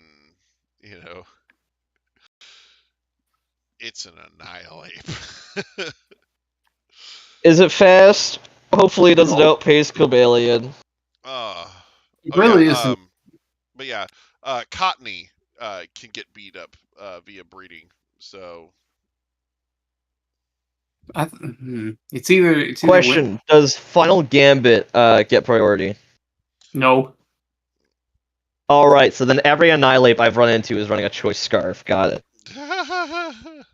There is a thing where you use Final Gambit on Tatsugiri with Endure and have it hold like a black sludge or something. And then the Tatsugiri dies inside Don Dozo's mouth. And Don Dozo still gets the effects from it being inside of its mouth when using Order Up. And then the second I've seen thing someone comes do in that and- with a Perish Stone. I've run across that strat before. It's kind of disgusting. So The whole thing with that is that strat when Tatsugiri dies, the second thing next to him comes in. They bring Co-Star Flamigo to copy the boost once it switches in. Oh, right, so Because yeah, I know a thing or two about copying boosts. Let's do that. right, so that's the thing. That's what Flamigo does. Co-Star pretty much acts as psych up on the allies when it switches in. That's kind of gross. okay. It is. So Cottony and Whimsicott, they can use beat up. Mm-hmm. So they get Prankster. Yeah, but that's not a status move. Right. No, I'm not saying that it's a status move, but what I am saying is that they can have a bunch of other stuff in their kit that's really, really annoying to deal with in addition to beat up. Like the most common shit, like fucking Tailwind. Yeah, I mean, they have a bunch of stuff that they can mess with people with, but they can also carry Memento as well. So if you want to just beat up and then nope the heck out of there, you can do that too. Oh yeah, I get Memento, and then in the turn after that, I'm go. Oh yep, let me switch out and get rid of these nerfs. Right. So What was Memento do again? Memento is a thing where basically the Pokemon sacks itself off to nerf the opposing Pokemon. It drops attack and special attack by 2 stages and sacrificing with your own life. Yeah. So That's not bad. That's not bad at all. yeah, like I said, it's Except when it is, because except when it is. Except what it is, because the enemy can just be like, let me just switch out real quick and get rid of these nerfs. What happens though if you memento into a shadow tag mon? So, Then they just use U-turn. That's as simple as that. yeah, I mean, Because the shadow tag's not going to stop U-turn. What if you memento into Cobalion? What if it's a shadow tag mon with fake out and they fake you out and stop you from U-turning? Okay, Gothitelle. Gothitelle. I know Gothitelle gets fake out. Right. Anyway, but no. So anyway, but yeah, if you're talking about stuff that Whimsicott could do, that besides fake out, that's also really annoying. It does get Endeavor, which is hilarious. It has Helping Hand. Uh, it gets Endure, which goes really nicely with Endeavor, of course. It gets Substitute and Leech Seed, which are a whole thing by itself. Um, Oh so God. so yeah. So yeah, you could do stuff like priority substitute, and then when it's safely behind a sub, you can sit there and use your beat up strat, you know. And the idea behind using Whimsicott as a beat up user is that its physical attack is garbage, so it's not going to do a lot of damage to the thing on your team that it's hitting, and it's going to activate Justified. So Here's the thing with me, though. I don't like using substitute. I know you don't, but It's a thing where, like, yeah, if it's good on a build that just constantly regains HP, like Leech Seat Stall like Whimsicott. or some stupid crap, then yeah, I will use it. But in other situations, I'm just like, no, I can't. Because that's what Whimsicott does. There's a whole Whimsicott build that is just substitute Leech Seed Whimsicott. Substitute Leech Seed lefties, yeah. Well, it's substitute. It's substitute Leech Seed Focus Sash. Well, that's the thing. That's the thing. A level 1 Cottony does. Yeah, because you could use you'd have level 1 Whimsicott and level 1 Cottony because it's a stone evolution, so you can have it on both of them. Anyway. Oh, true.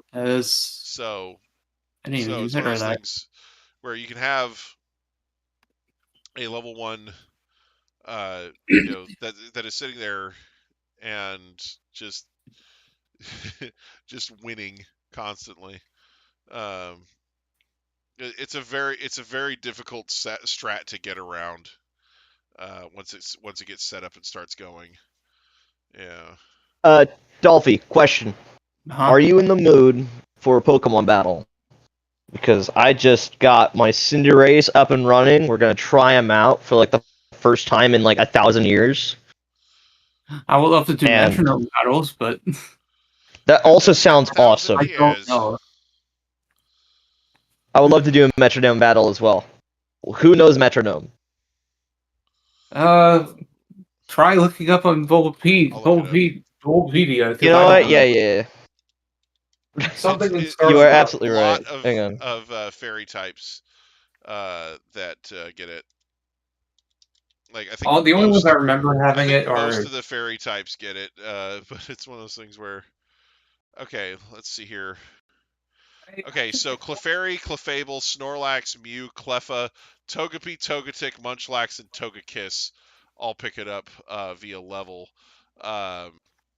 Let's see. There's a lot of TM learners. As far as Pokemon that can get it via tutor or TM, all the Meowths. Hey, my boy Lucario can get it. Yeah, all the Meowths, Persians, Psyduck and Golduck, Mankey, Primeape, Poliwhirl, Poliwrath, Abra's whole line, Machop's whole line. Let's see. I'm looking at all the stuff that get it in Scarlet. The entire Geodude line, both forms. Let's see. Oh, that's interesting. Both versions of Slowbro.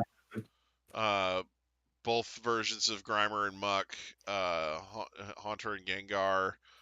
Presumably not Ghastly because it doesn't have a finger to wiggle. Drowsy, Hypno, Hitmonlee, Hitmonchan, Chansey, Mr. Mimes, both forms. Jinx, Electabuzz, Magmar, Snorlax, Dragonite, Mewtwo, Mew, Cleffa, Togepi, Togetic, Marill, Azumarill, Politoed, Aipom, Slowking, both forms.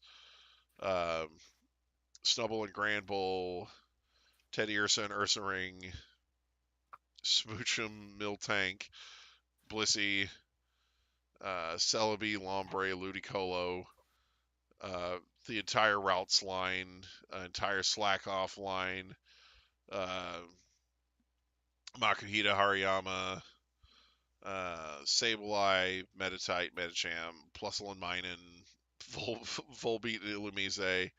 Actually, no. Plusle and Minun used to have it, but they don't anymore. Yeah, let's see. I guess they had it back in, what is that, Gen... Gen 7? But they lost it in Scarlet Violet. Yeah, it said they had, says they had it in Gen 3. I guess they weren't in... because, yeah. Yeah, I don't think they get it past Gen 3. So... Because it doesn't show them getting it in any other games they're in after that. So Yeah. let's see here. What else? Kecleon, Shuppet, Bayonet, Dusclops, Jirachi, Chimchar, the whole Chimchar line. Which is interesting. Floatzel, Ambipom, Happiny, Munchlax, Lucario, like you said. Weavile, Electivire, My beautiful boy. Gallade, Dusknoir, the entire Lake trio, Lilligant, Hisuian, Scrafty, Gothorita, Gothitelle, Tornadus, Meloetta, Delphox, Floette, the whole, let's see,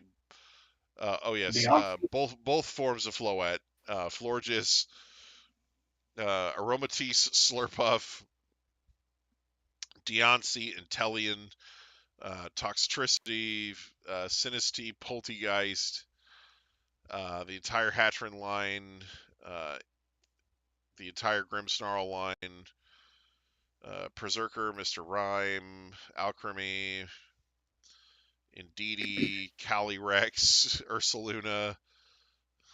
We hate Calyrex with a burning passion. I'm not hiding that at all. That's the worst creature to have ever existed ever. Let's see, Palmot, Arboliva, Shroodle, and Grafii, the Tinkaton, the whole line, Annihilate, Screamtail, Iron Hands, Goldengo, Iron Valiant, and Monkey Dory.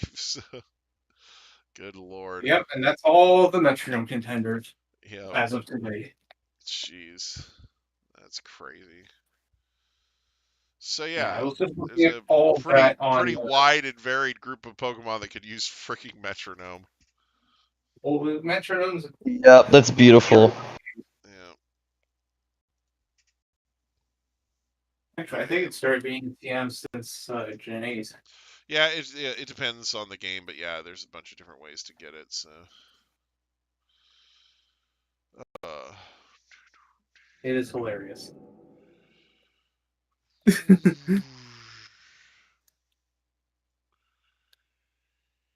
I just thought a metronome battle would be a funny thing to do. You are absolutely not wrong. It's going to be glorious. How glorious? I'll help you out. Well, it will be chaotic. That's the best kind of chaos. Yeah, something we all could have fun doing. Not every battle needs to be, oh, how serious. Right. How crazy. Why? Fun. It can be funny. Serious. Just like the Paradox battle I had with Quint. It was funny like that. Yeah. Just chaos.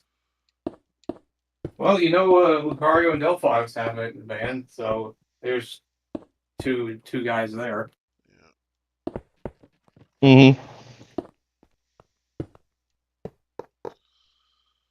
Yeah. I already have my 6 selected, so.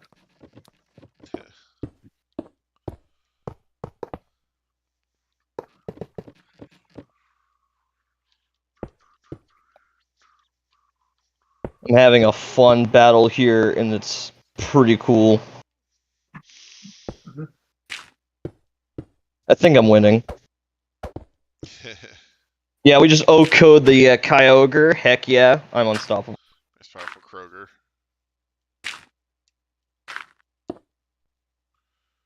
Isn't that a grocery store? Yeah, that's why it's funny.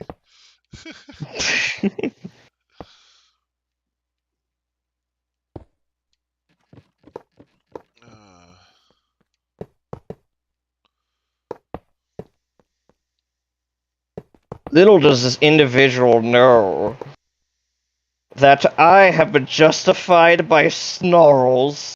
Oh no. One idiot. And little does this other guy know that I have a priority water physical one. It's called Aqua Jet. Yeah. Aqua Snarl. I mean, Most certainly. Snarl Jet. Snarly Jet, yeah. It's pretty snarly, I'm gonna be so real.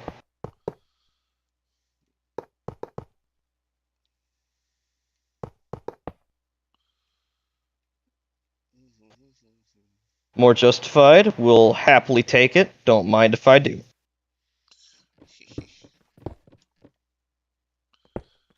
Waterfall against Keldeo. That's interesting. And the tailwind is gone. Prepare to die. Do I have any beef against this person? No. No, I do not. Am I having an absolute blast? Heck yeah. Now, how fast is the water fish? What the super water fish? I forget its name. The super waterfish. The one that looks like a dolphin. The what? Palafin? Yeah, Palafin. Palafin?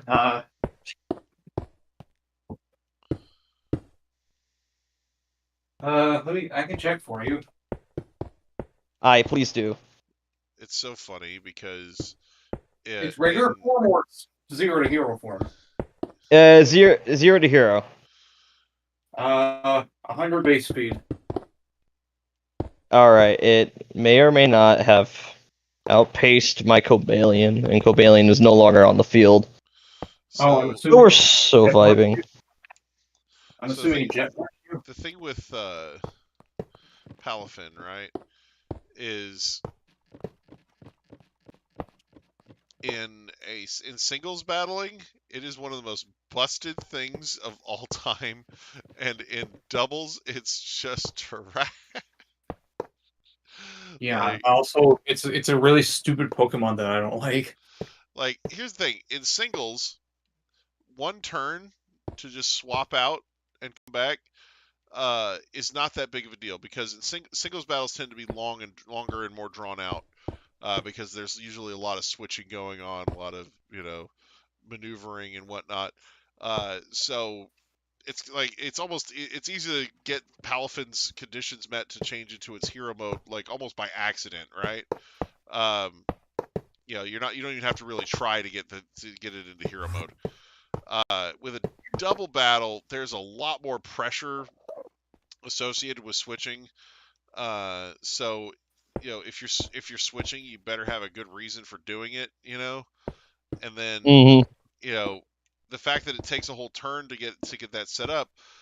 Double battles don't tend to last as long because you have more offensive pressures and whatnot. So there are still switches that are made, but like I said, they're more calculated switches. And sometimes, really, you don't necessarily want a whole switch. You want something that just kind of confuses your opponent, like the move Ally Switch, or like Follow Me or something like that. So. Oh, what's that? You're not bulky enough to eat this Astral Barrage? Oh, well, I guess you're gonna die. Yeah, so, anyway. Aye, sir.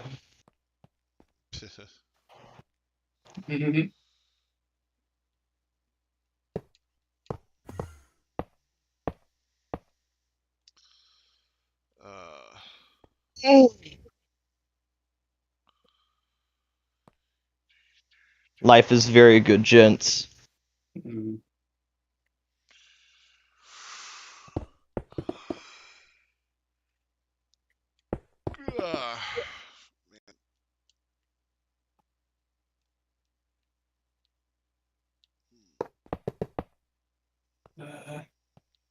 Do.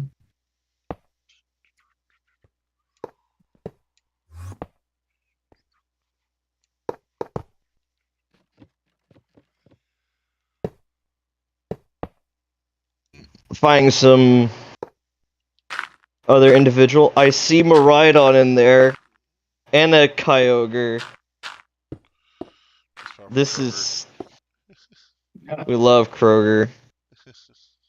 On the same team? Wow, both side and fucking range.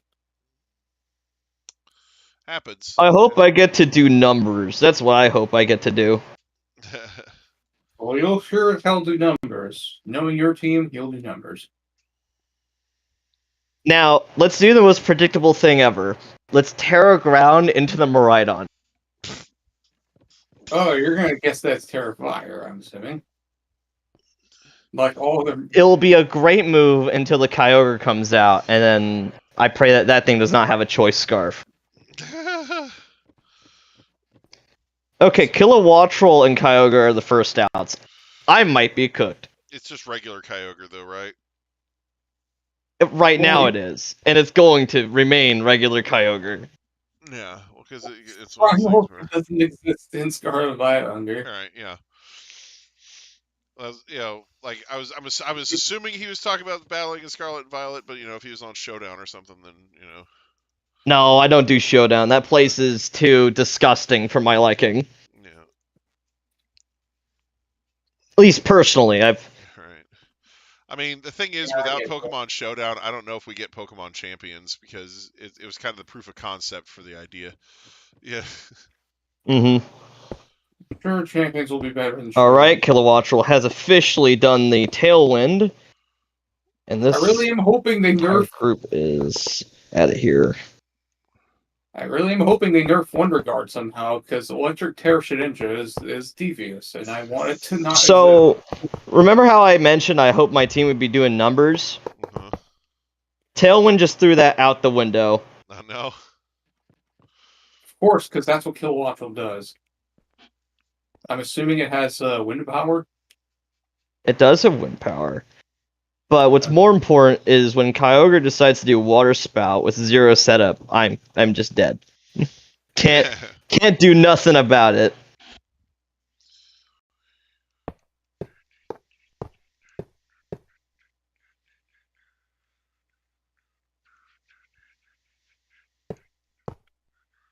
All such things happen sometimes.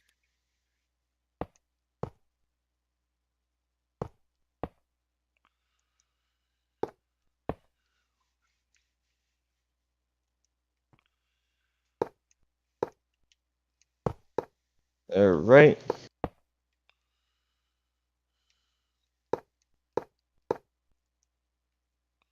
You know, that's gotta be my ultimate weakness right there. Is handling anything in regards to Tailwind, because it's not great. Uh-huh.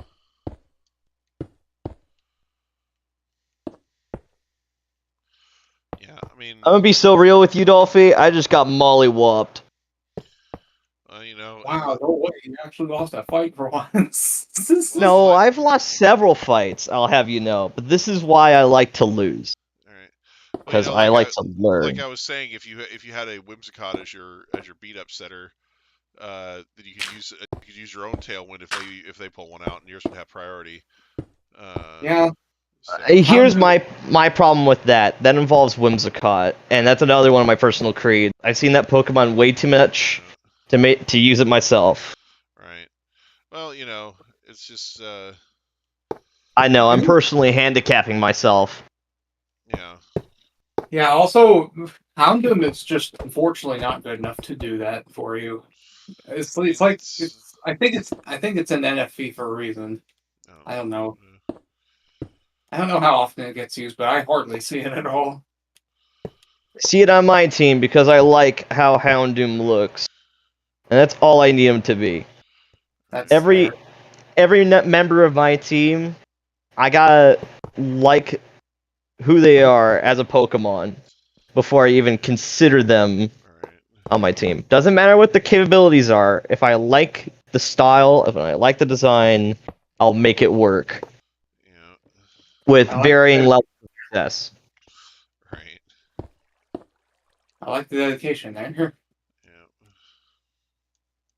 Like, for example, you never see Keldeo. Ever. Unless it's on my team.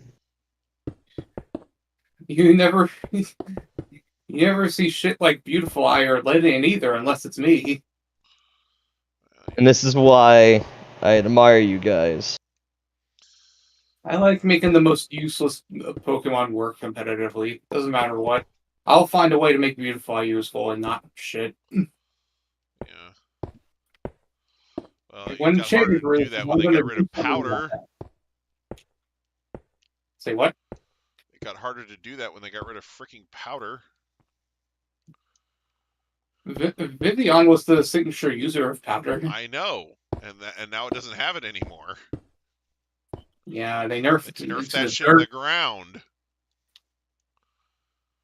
Powder was really good. It was. Like, I'm suddenly reminded why I really me, liked eh? Zamazenta on my team. Because it was perfect for dealing with Kyogre and Groudons because of Wide Guard. Yeah. Well, there's all kinds of wide guard users you can employ too. So There is. I do have options. you definitely have your There's pick of Dark the and Aqua litter and when it Toxic comes to wide guard users. Yeah. Well, there's Dark and Aqua and Toxic packs for Wide Guard ones. Now, I remember how this Mew functions. I'm fighting a Mew and a Garchomp. Here's the goal. We kill Mew right away because we know the imprisoned strat.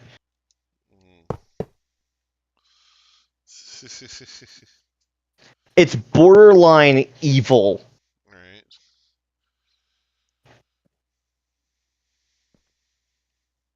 Now, ideally, this would go good as long as Garchomp doesn't decide to Earthquake, Right.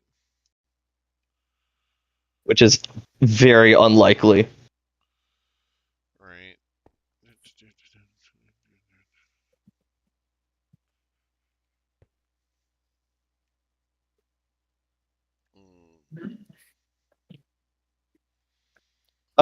We almost O-code the Mew.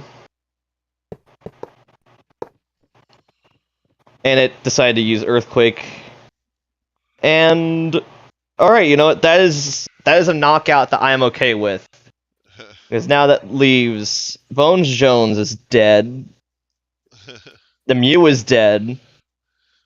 And now Lucario gets the clean switch in.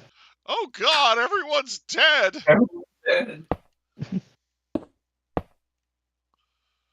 Iron Claw? Who is it? Hey, I think I found Hydreigon, or whatever his face is. Wait. Well, you know the Paradox three-headed thingamajig? Oh, Iron Jugulus? Yeah, that guy. There's no shot that somebody's using that in the competitive scene. That's crazy. You never see Iron Jugulus anywhere in the VGC. Yeah. I mean, personally... I thought I was the only one who used it competitively, because it's one of the worst Paradox Pokemon, according to some people. Alright. So, in good news... I'm gonna take Lucario is now justified. I'm gonna take a wild guess that he's running Power Meteor Beam. That is a good question. I have no idea. I mean, I guess he was using it with a Rhyhorn. I don't see why he would be running the booster energy. Okay, we've successfully O-code the Garchomp. Nice.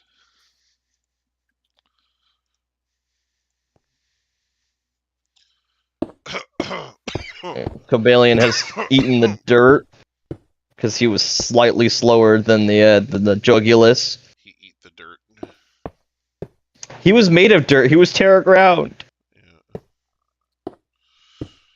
Now there was an old episode of Inuyasha that was like fan subbed, and Yep. it was like episode 1, and Inuyasha kills the topless centipede lady that was menacing them, and the subtitles, like I said, because it was fan subbed, he says she eat the dirt. But when he really meant she bit the dust, you know. Yeah. Okay, we almost killed the Miraidon. Okay, how does my Ninetales outpace Miraidon? That is borderline illegal. That should not have happened. You wanted to go first? I'm just saying, every other Miraidon in existence goes before Ninetales. Theirs probably isn't any like speed investment, probably. You might be right, but it was still really strange to encounter.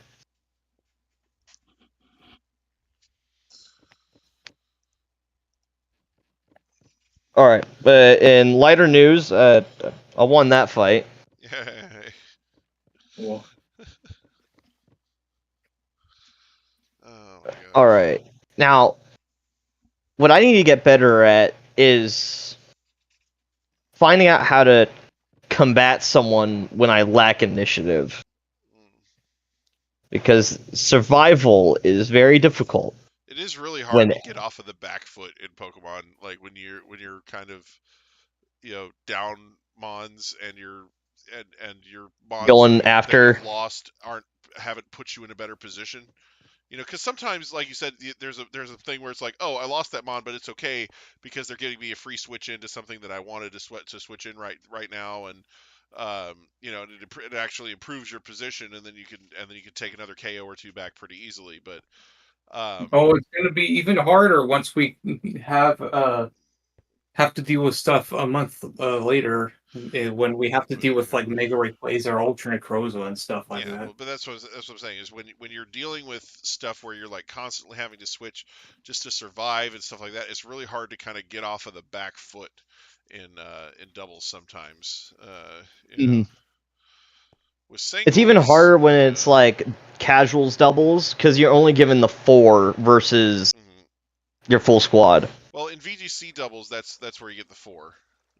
So yeah, like the playing with the full squad is more of a casual thing. So, but at VGC, you pick 4, so because it makes it to where there's more strategy involved because you're having to look at what your opponent could bring and deciding what they would bring against your team, and then planning accordingly.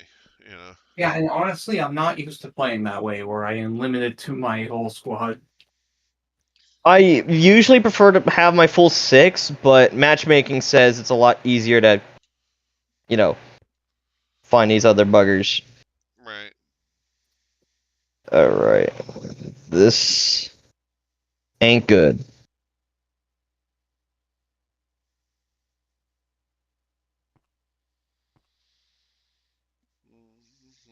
Now let's see and pray that Cobalion survives a move.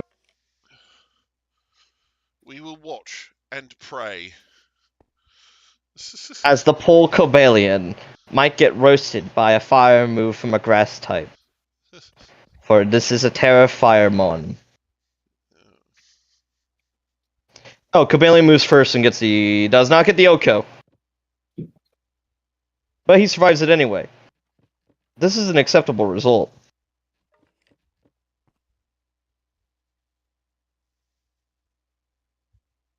Okay. We so got this. I'm just waiting for the tailwind from this other creature to show up and make sure that my life is a living hell. It's the Whimsicott and whatever the other bug one is called. I don't know what their names are. They're all in Japanese. Which bug mon are we talking about? The one that's got Contrary. It's like that one bug grass one. Yeah, that's the one. Lurantis and Fomantis are just a grass type. They're not a bug. They're not bugs. Sorry, they look like a bug. I know they look like a praying mantis, but they're actually just a grass. They're pure grass type, yeah. Alright, now, if my math is right, which it probably isn't, I hope Cobalion survives another superpower from this stupid bug. If the tailwind is happening. Tailwind is happening, I called that part. Yeah, the good news is Cobalion magically moves faster anyway. You know what? We so ball. Lurantis is actually really slow, actually. Yeah. So it needed that tailwind. Yeah. Yeah, pretty much. Alright. In worse news... Okay, never mind. That is not worse news. That is, as Mousehold. It's not worse news yet. That is until it goes off with the population bomb King's Rock. Yeah, I'm waiting for that.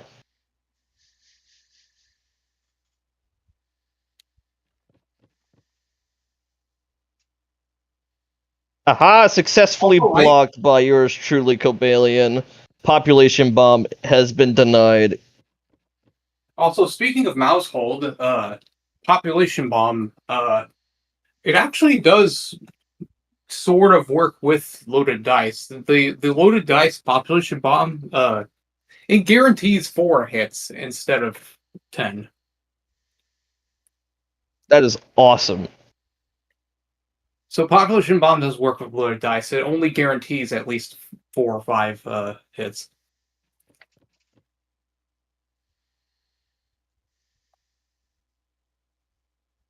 The only reason I found that out is because I heard someone mentioning it in another video. In worse news, that Whimsicott may or may not have Encore locked my entire team. Well, that's... Trying to do something called switch in a sacrifice.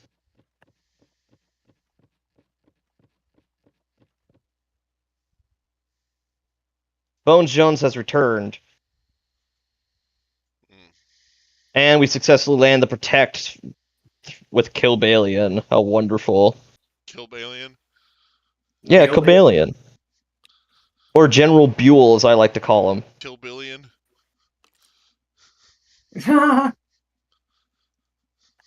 Alright, Bones Jones has died. But this is fine, because we're no longer Encore locked. And no more Tailwind either. I wonder how close to death that Whimsicott is.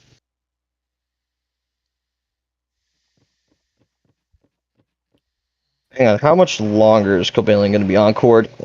A turn? This is okay. Encore usually lasts for 3 turns. Yeah, he's been encored for a bit.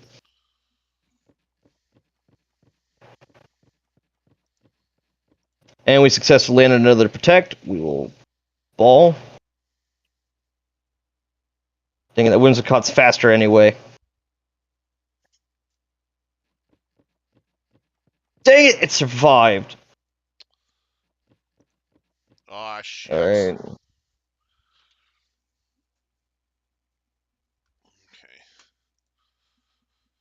Okay. Man, that population bomb just got rid of my Keldeo. That's not funny. That's not funny at all.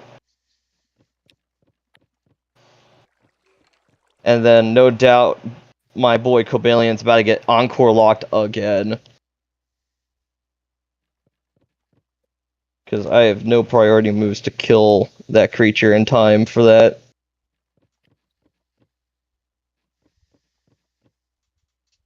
But, what's funny about this is that I am now technically unstoppable.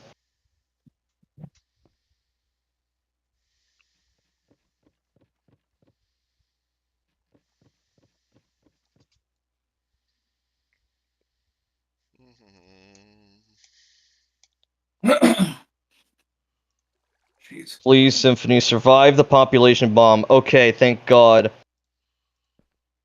Finally got rid of them too.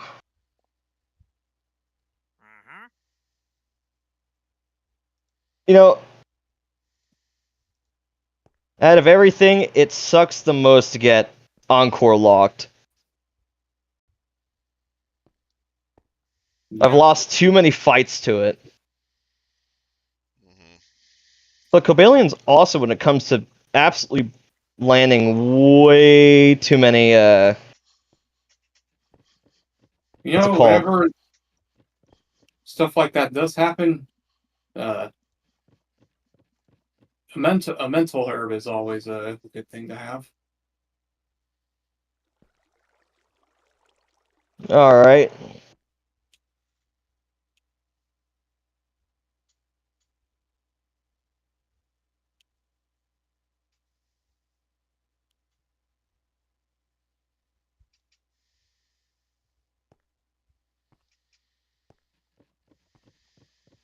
Alright.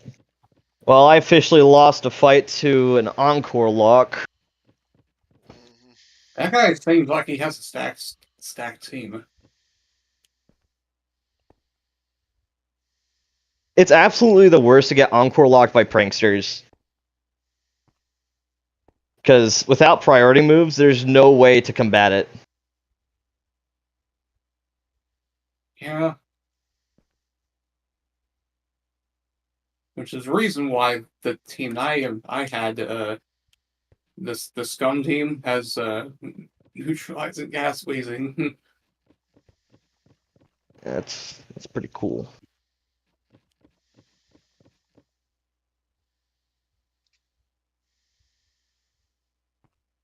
When it comes to fighting Encore locks, it's just a matter of get good. I mean, even if it wasn't prankster, Whimsicott's still a fast mon. You're To be not honest. wrong.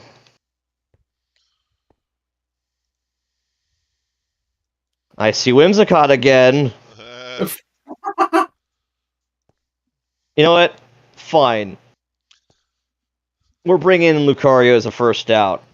Hardly ever do that. You But I got hate. bullet punch on the Lucario, right? I have Bullet Punch on Lucario right now. You know, Whimsicott just loves being bullet punched in the face. Facts.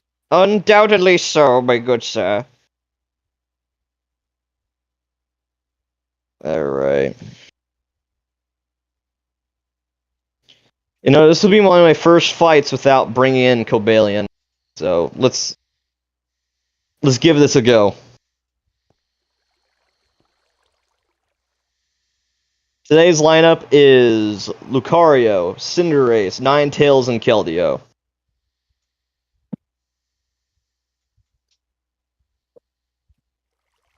Gotta have my fish. I love my fish. Not fish.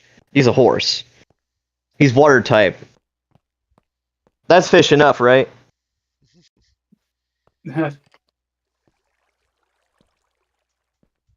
Yeah, being water type alone that considers them to be fish. Yeah. I wonder how many non-fish are water types. I mean, the Oshawott line. Oh yeah, you're not wrong. Okay. Hang on. What's that one weird dancing bug again? What, Lorantis? The one that looks like a ladybug? Oh, the Ledian? Lydian? Possibly. Or But it gets Orbeetle. prankster too, right? Wait, what? Mm, Are you talking Sorry. about Volbeat and Illumise? Yeah, I Volbeat? think so. Because they're Volbeat? fireflies. Yeah. Yeah, Volbeat also gets prankster, yeah. I All completely right. forgot about Volbeat. I was right. This stupid creature. Okay. Overheat. What do you Volbeat's do that role as a- against my Volbeat's- Cinderace? Yeah, Volbeat's role as a prankster user is more so like support rather than doing offense because it doesn't have the stats to be an attacker.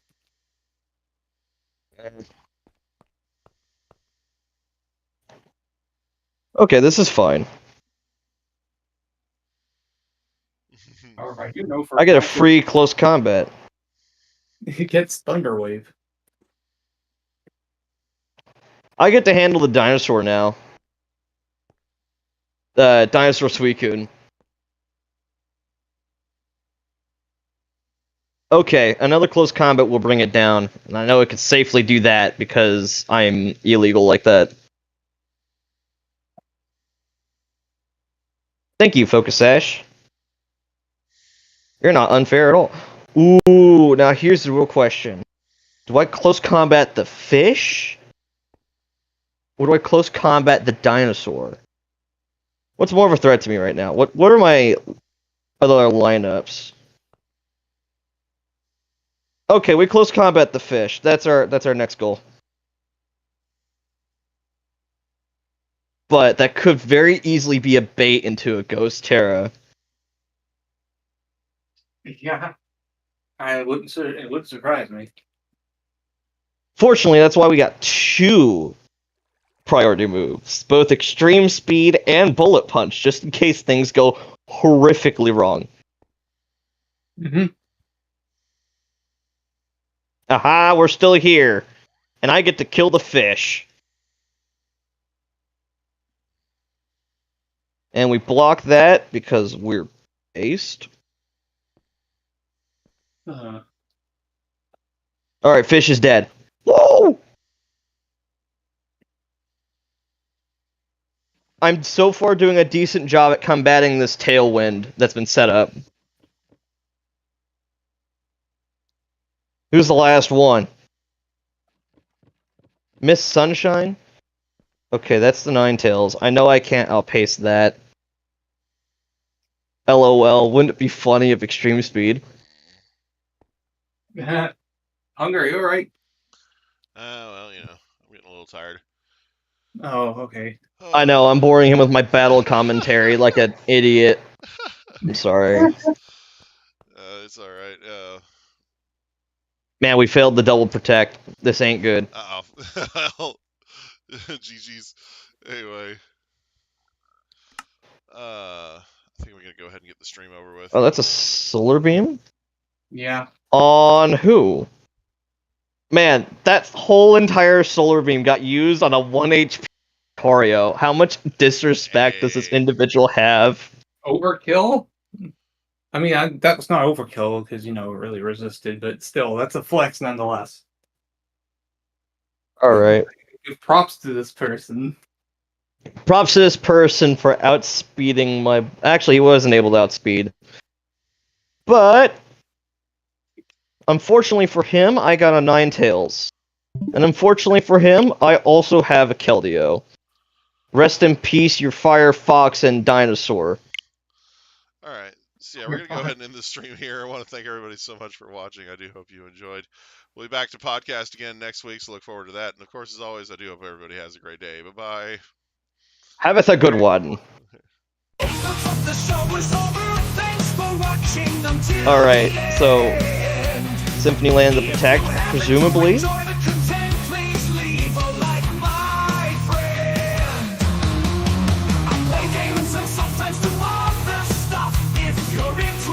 You can subscribe. Free cookies are available for everyone. Wait, the zebras take them all. What? The zebras take them all.